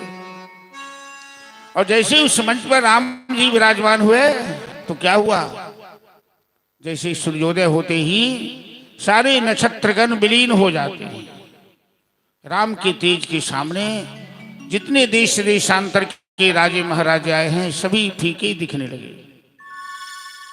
दो प्रकार के राजा उस सभा में आया हुआ है, कुछ सज्जन विचार के हैं, कुछ दुर्जन विचार के। तो जितने राजे सज्जन विचार हैं, सद्विचार के हैं, उन्होंने राम को देखकर प्रणाम किया मन ही मन। जानकी को भी प्रणाम किया और अपने मन से विचार भी हटा दिया कि हमें धनुष तोड़ना है, हमें जानकी से ब्याह करना है। क्योंकि राम जानकी की जोड़ी तो पूर्व से परिचित है। लेकिन दुष्ट राजा सब जैसी तुषारापात हो जाए, बर्फ गिर जाए, राम को देखकर जलने लगा। बंदी जन ने घोषणा की दे, बोले बंदी वचन बड़ा सुनो सकल महिपाल। ए राजागण, मैं जनक के आदेशानुसार जनक की घोषणा कर रहा हूं। इस सामने विशाल राहु के समान विशाल धनुष पड़ा हुआ है। जो भाग्यवान इस धनुष को तोड़ पाएंगे, विश्व विजय कीर्ति स्वरूपा जानकी उन्हें समर्पित की जाएगी, जानकी के साथ उनका विवाह होगा। ऐसे जनक जी की प्रतिज्ञा है। और आप सभी राजा बारी बारी से अपने भाग्य, अपने बाहुबल की आजमाइश कीजिए। घोषणा सुनते ही राजे सब दौड़ पड़े, मूर्ख राजा सब अपनी मूर्खता दिखा गए। शक्ति की आजमाइश की, पसीना पोंछ कर वापस चले आए। बारी बारी से सबने आजमाइश की। अंत में भूप सहस्रदश एक ही बाड़ा। 10,000 राजा एक साथ प्रयास किया, लगे उठावन टड़े लटाड़ा। तोरना उठाना दूर की बात, हिला भी नहीं पाया। विद्वानों को शंका होती है कि धनुष कितना बड़ा था। ये दधीच ऋषि की हड्डी से बना हुआ धनुष है। दधीच ऋषि की हड्डी में कितनी बड़ी हड्डी थी। तो 10,000 राजे धनुष को पकड़ने गए तो जवाब ये मिलता है, दधीच ऋषि भगवान शिव की परम भक्त थी, पुण्यात्मा थे। उनके प्राण अभी निकले नहीं हैं। वो राम जी के दर्शन के लिए ही अभी तक इसी धनुष में उनका प्राण अटका हुआ है। और राम जी धनुष तोड़ने के बाद प्रायश्चित करते हैं। उन्हें लगता है कि हमसे ब्रह्महत्या हुई। पुण्यात्मा दधीच ऋषि की दिव्य शक्ति उसमें। सुनो सहेलिया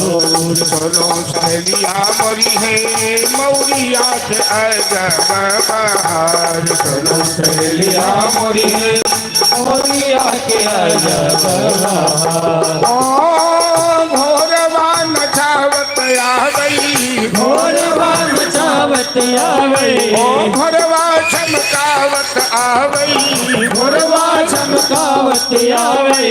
श्यामल कहुनवा सुनो सहेलिया मोरी है, सुनो सहेलिया मोरी है मौरिया के अजब बहार। सुनो सहेलिया मोरी है मौरिया के अजब बहार। सुनो सहेलिया मोरी है मौरिया के अजब बहार। सुनो सहेलिया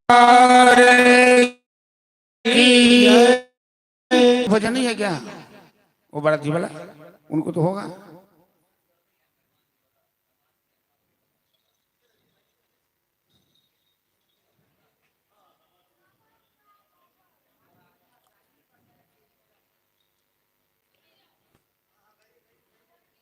बाराती के साथ राम जी ससुराल आए हैं और सखी सहेलियां सब उनका स्वागत कर रही है। जो विधि विधान है उसका भी संपादन कर रही है।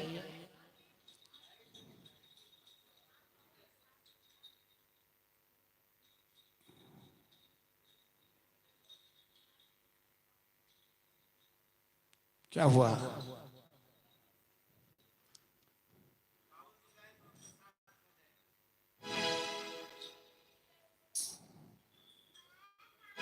राहुल जी के पास वो भजन है कहाँ? है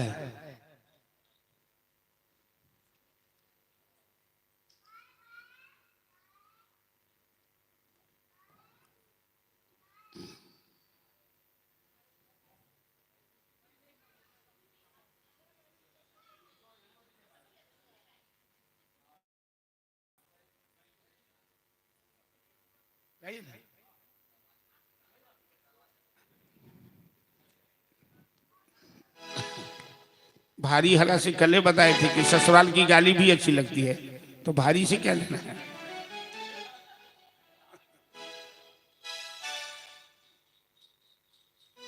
चलिए राम जी से पूछे जनकपुर की नारी हुई।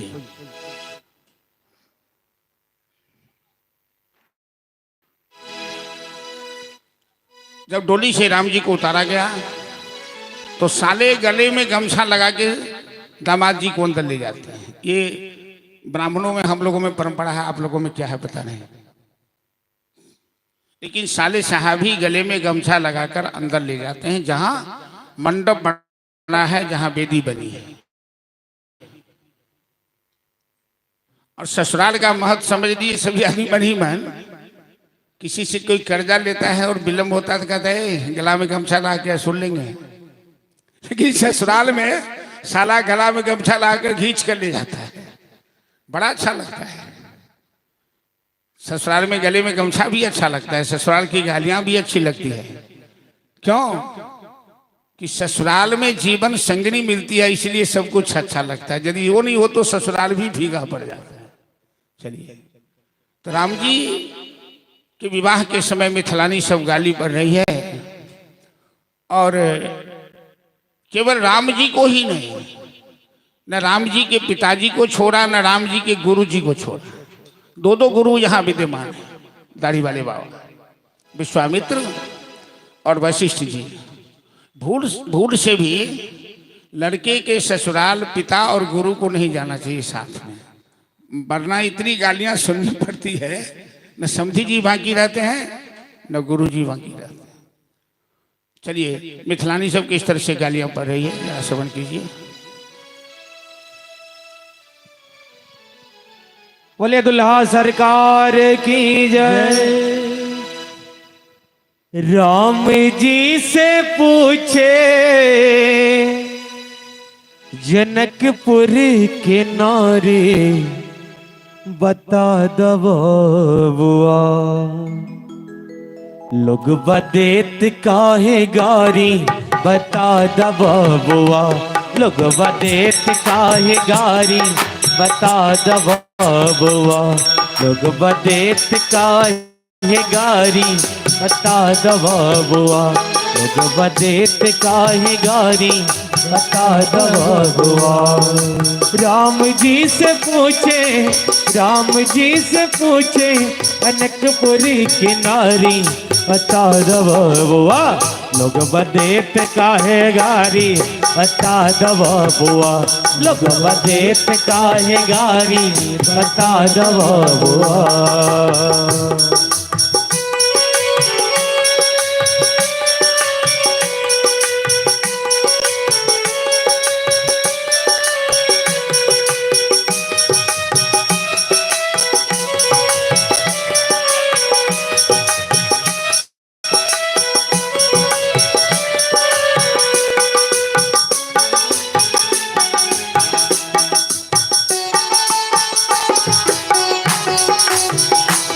जय हो। ओ तोहरा से पूछो ले ओ धनुषधारी, तोहरा से पूछो ले ओ धनुषधारी, तोहरा से पूछो ले ओ धनुषधारी, तोहरा से पूछो ले ओ धनुषधारी। दो भाई गोर काहे, दो भाई गोर काहे, दो भाई कारी, बता दबुआ लोग बदेत काहे गारी, बता दबुआ लोग बदेत काहे गारी, बता दबुआ।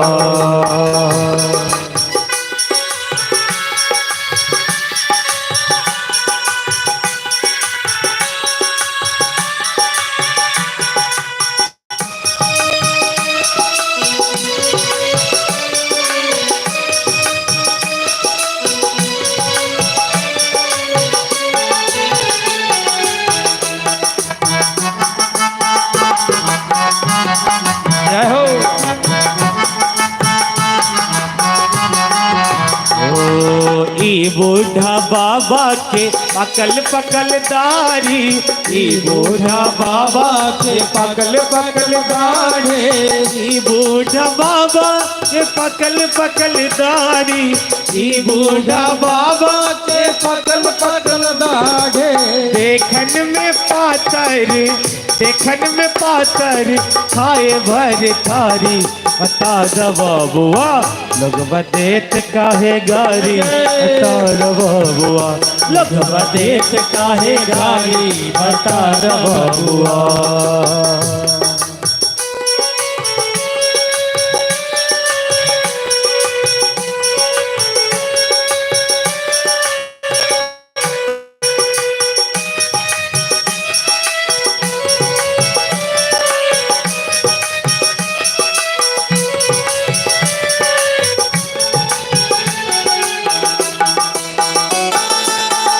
जहो।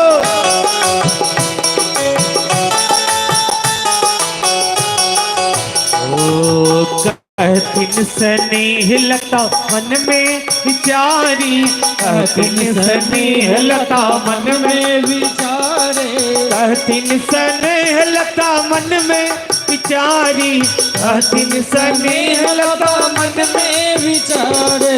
हम सब लागई छी, हम सब लागई सर हुई जी सारी, बता दबुआ किया गाड़ दो रहल छी, गाली क्यों देते हैं साली लोग, सर हुई सारी लगई छथिन तै द्वारे गाड़ दै छी। राम जी के कही छथिन हमरा सबके अहाँ के गाड़ देबऽ के अधिकार है, कैला कि शायर के जे छै गाड़ देबऽ के अधिकार होइ छै। ताई गाइड दौड़ रहल छथिन यह भाव छै पद में। लोग बदेत काहे गारी बता दबो बुआ, लोग बदेत काहे गारी बता दबो बुआ। राम जी से पूछे, राम जी से पूछे कनकपुर की नारी बता दबो बुआ, लोग बदेत काहे गारी बता दबो बुआ, लोग बदेत काहे गारी बता दबो बुआ, लोग बदेत काहे गारी बता दबो बुआ, लोग बदेत काहे गारी बता दबो बुआ, लोग बदेत काहे गारी बता दबो। आज तो इन बूढ़ा बाबा को बोलते हैं, लेकिन ये तो दाढ़ी में सब छिलाए हुए हैं, तो क्या बोले।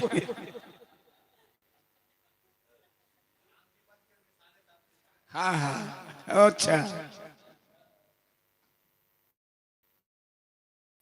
राजा दशरथ जी कैलन होशियारी, गाली जो दे रही है सखिया सब।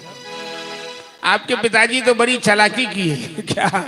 एकता पुरुष पर तीन तीन गो नारी, तबला बाजे धीम धीम तो एक एक बढ़ती थी।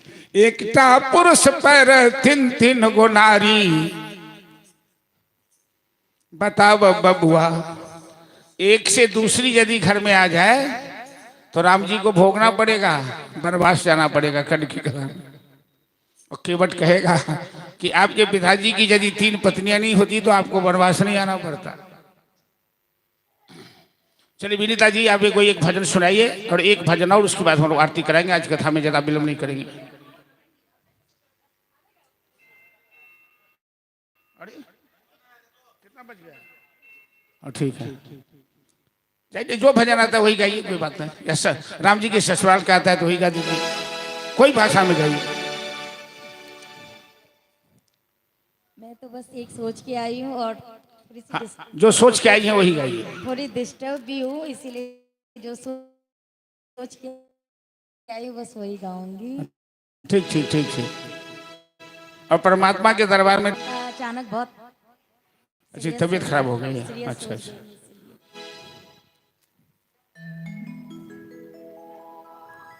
कन्हैया ले चल पड़ली पार, कन्हैया ले चल पड़ली पार, जहाँ विराजे राधा रानी, जहाँ विराजे महारानी, अलबेली सरकार, कन्हैया ले चल पड़ली पार, कन्हैया ले चल पड़ली पार, सांवरिया ले चल पड़ली पार।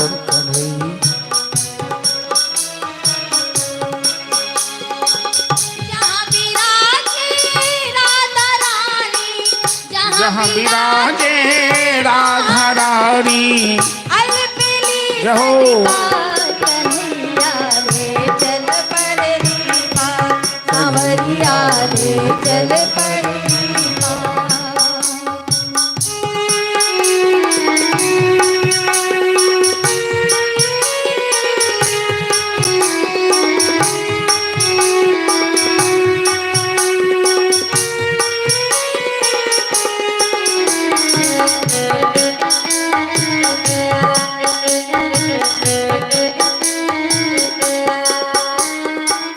गुण अवगुण सब तेरे अर्पण, गुण अवगुण सब तेरे अर्पण, पाप पुण्य सब तेरे अर्पण, पाप पुण्य सब तेरे अर्पण, ये जीवन भी तेरे अर्पण, ये जीवन भी तेरे अर्पण।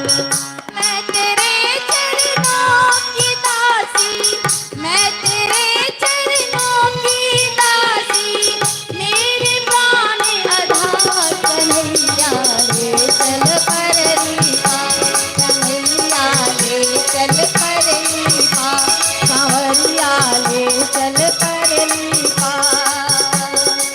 जहाँ विराजे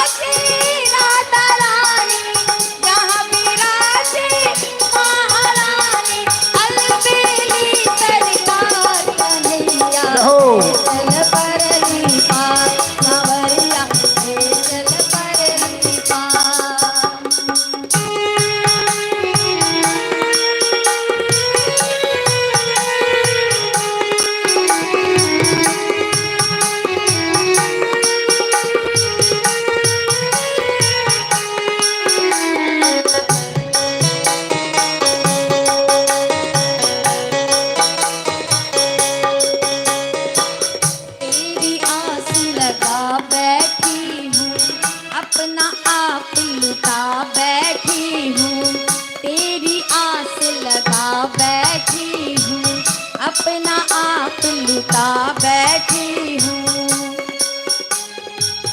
लज्जाशील गवा बैठी हूँ, लज्जाशील गवा बैठी हूँ। सांवरिया मैं तेरी रागिनी, सांवरिया मैं तेरी रागिनी, मेरा तू मल्हार कन्हैया ले चल परली पार, कन्हैया ले चल परली पार, कन्हैया ले चल परली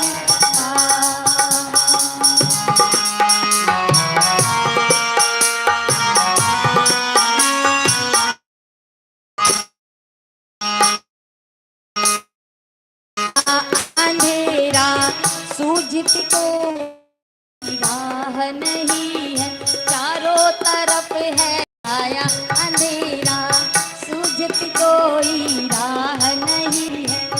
मेरे प्रियतम मेरे मालिक, मेरे प्रियतम मेरे मालिक, पत्थरों में आहा, कन्हैया ले चल परली पार, कन्हैया ले चल परली पार, सांवरिया ले चल परली पार।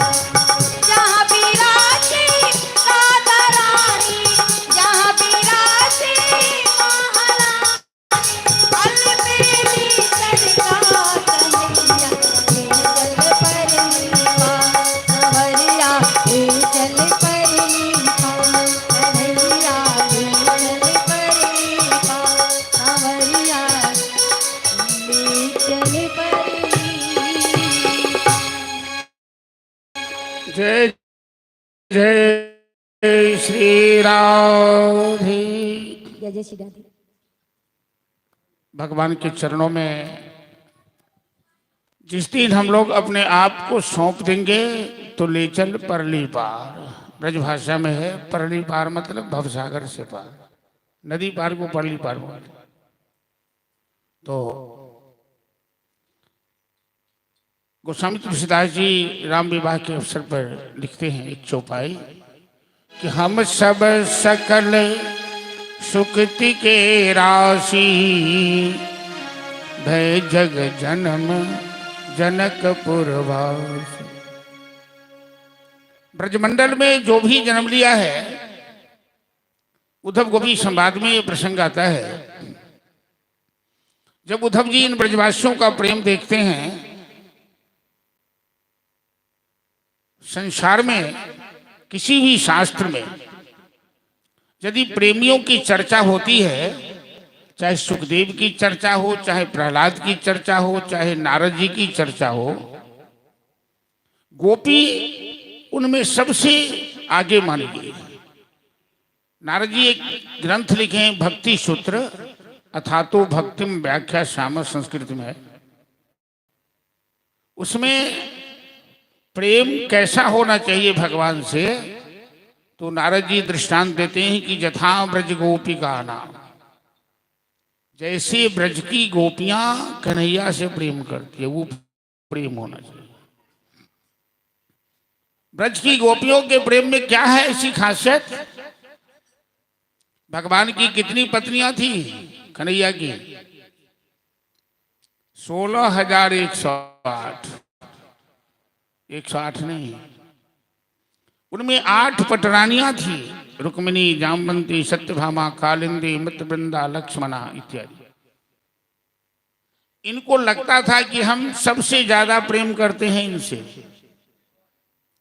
एक बार इनका मोह भंग करने के लिए भगवान ने लीला की।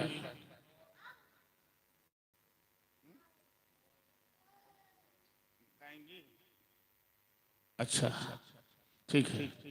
तो भगवान ने लीला की, एक बार कृष्ण के पेट में जोर से दर्द होने लगा। तो नारद जी कहते हैं ये दर्द तभी ठीक होगा इनकी प्रेमिका अपना चरण धोकर इनको पिला दे। तो रुक्मिणी के पास गए, जामवंती के पास, सत्यभामा के पास, सबने कहा अरे मैं अपने पति को चरण धो के पिलाऊंगी, हमें नरक जाना है क्या? किसी ने नहीं दिया। किस भय से नहीं दिया कि पति को चरण धोकर पिलाऊंगी तो नरकवास होगा। भगवान कहते हैं तुम वृंदावन चले जाओ नारद जी को। नारद जी वृंदावन गए। राधा, ललिता, विशाखा, चंद्रावती, प्रभावती आदि जितनी भी गोपियां हैं। कन्हैया की बड़ी जोर की तबीयत खराब है, यदि आप लोग अपना चरण धो के दे देंगे तो उनकी तबीयत ठीक हो जाएगी। सभी गोपियों ने अपना चरण धोकर एक घड़ा पानी दिया। नारद जी कहते हैं कि तुम लोगों के पास दिमाग नहीं है क्या? अरे कन्हैया को अपना पति मानती हो? हाँ। प्रेम करती हो? हाँ। तो चरण धो के पिलाओगी, तुमने सोचा कि तुमको नरक जाना होगा? तो गोपियां क्या जवाब देती है कि एक जन्म क्या कोटि जन्म, भले ही नरक में जाओ पर मेरे प्रियतम गोपाल के बाल न गिरने पाए। ये प्रेम है। हमें नरक और स्वर्ग की चिंता नहीं है, कन्हैया बाल बाल से कुशल है। ये है तो ब्रजमंडल का प्रेम और मिथिला क्षेत्र का प्रेम। कहीं कहीं ये भी प्रमाण है, इन मिथिलानियों की इच्छा हुई कि कन्हैया मेरे राम जी मेरे पति हो जाते तो कहा अगले जन्म से मैं तुम्हें मर्यादा पुरुषोत्तम हूं, एक नारी ब्रह्मचारी का व्रत है, मैं एक ही स्त्री रखूंगा। लेकिन आने वाले समय में जब मैं अवतार लूंगा तो कितनी स्त्रियां होगी गिनती नहीं रहेगी। ये मिथिलानी सभी वहां उनकी पत्नियां बन गई। ऐसा भी है। तो मिथिलानियों के अंदर बड़ा दिव्य भाव है। और आजू मिथिला नगरिया गोस्वामी जी लिखते हैं कि हम सब सकल सुकृति के वासी। हम मिथिला वासियों ने पूर्व जन्म में अवश्य कोई पुण्य किया है कि राम विवाह में भाग लेने का सौभाग्य प्राप्त हो। और आज भागवत कथा के माध्यम से राम विवाह में, राम जी के आवास पर राम विवाह में भाग लेने का सौभाग्य मिला। ये भी हम लोगों के पुण्य का ही प्रभाव है। तो एक भजन आजू मिथिला नगरिया निहाल सखिया, आज चारों दुल्हा में बरका कमाल सखिया। लेकिन ये भजन लास्ट करेंगे, पहले विनीता जी क्या गाती हैं सुन लीजिए, और उस भजन के बाद हम लोग आरती करेंगे। समय तो हो ही गया, कोई सवेरा नहीं है, फिर भी कल से थोड़ा, क्योंकि सब थक जाते हैं और कल तो सबको, आने वाले कल में सबको थकना है। कल सब आदमी विश्राम करके आइएगा। कन्हैया जन्म लेगा, धूम धड़ाका होगा। और आजकल तो नया नया गीत लोग गाता है, happy birthday to you. Kanhaiya का भी भजन आया है, कन्हैया हम सब कहेंगे हैप्पी बर्थडे टू यू। एक भजन भी कर सुनिएगा। चलिए, तो कल माखन मिश्री लूटेंगे, लुटाएंगे चॉकलेट बरा से विनीता जी भजन, और फिर आजू मिथिला नगरिया बिहार से क्या, उसके बाद आरती। पुनः कल की कथा में हम लोग उपस्थित हो। सीता जी जब गौरी पूजन के लिए गई और माँ का आशीर्वाद मिला, जब विवाह हो गया तो गौरी जी का धन्यवाद करने सीता जी जा रही हैं। तो आइए हम भी अपने सुहाग के लिए गौरी जी से प्रार्थना करते हैं। करूँ गौरी पूजन में तो तन मन से, मेरे भाग्य सुहाग की लाज रहे। करूँ गौरी पूजन में तो तन मन से, मेरे भाग्य सुहाग की लाज रहे। अम्बे इतना वरदान मिले, मेरे भाग्य सुहाग की लाज रहे।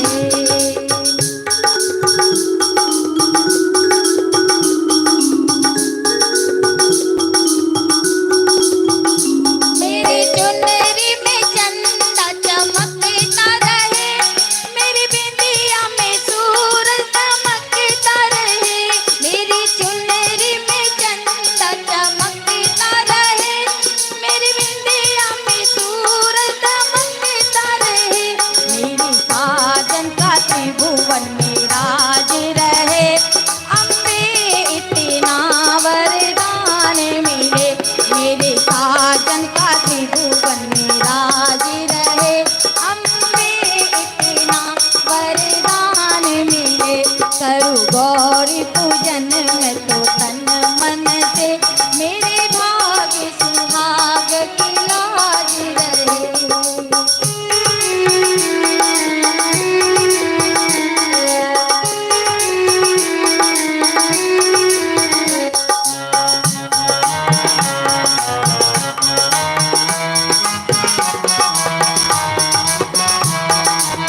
अम्बे महारानी की।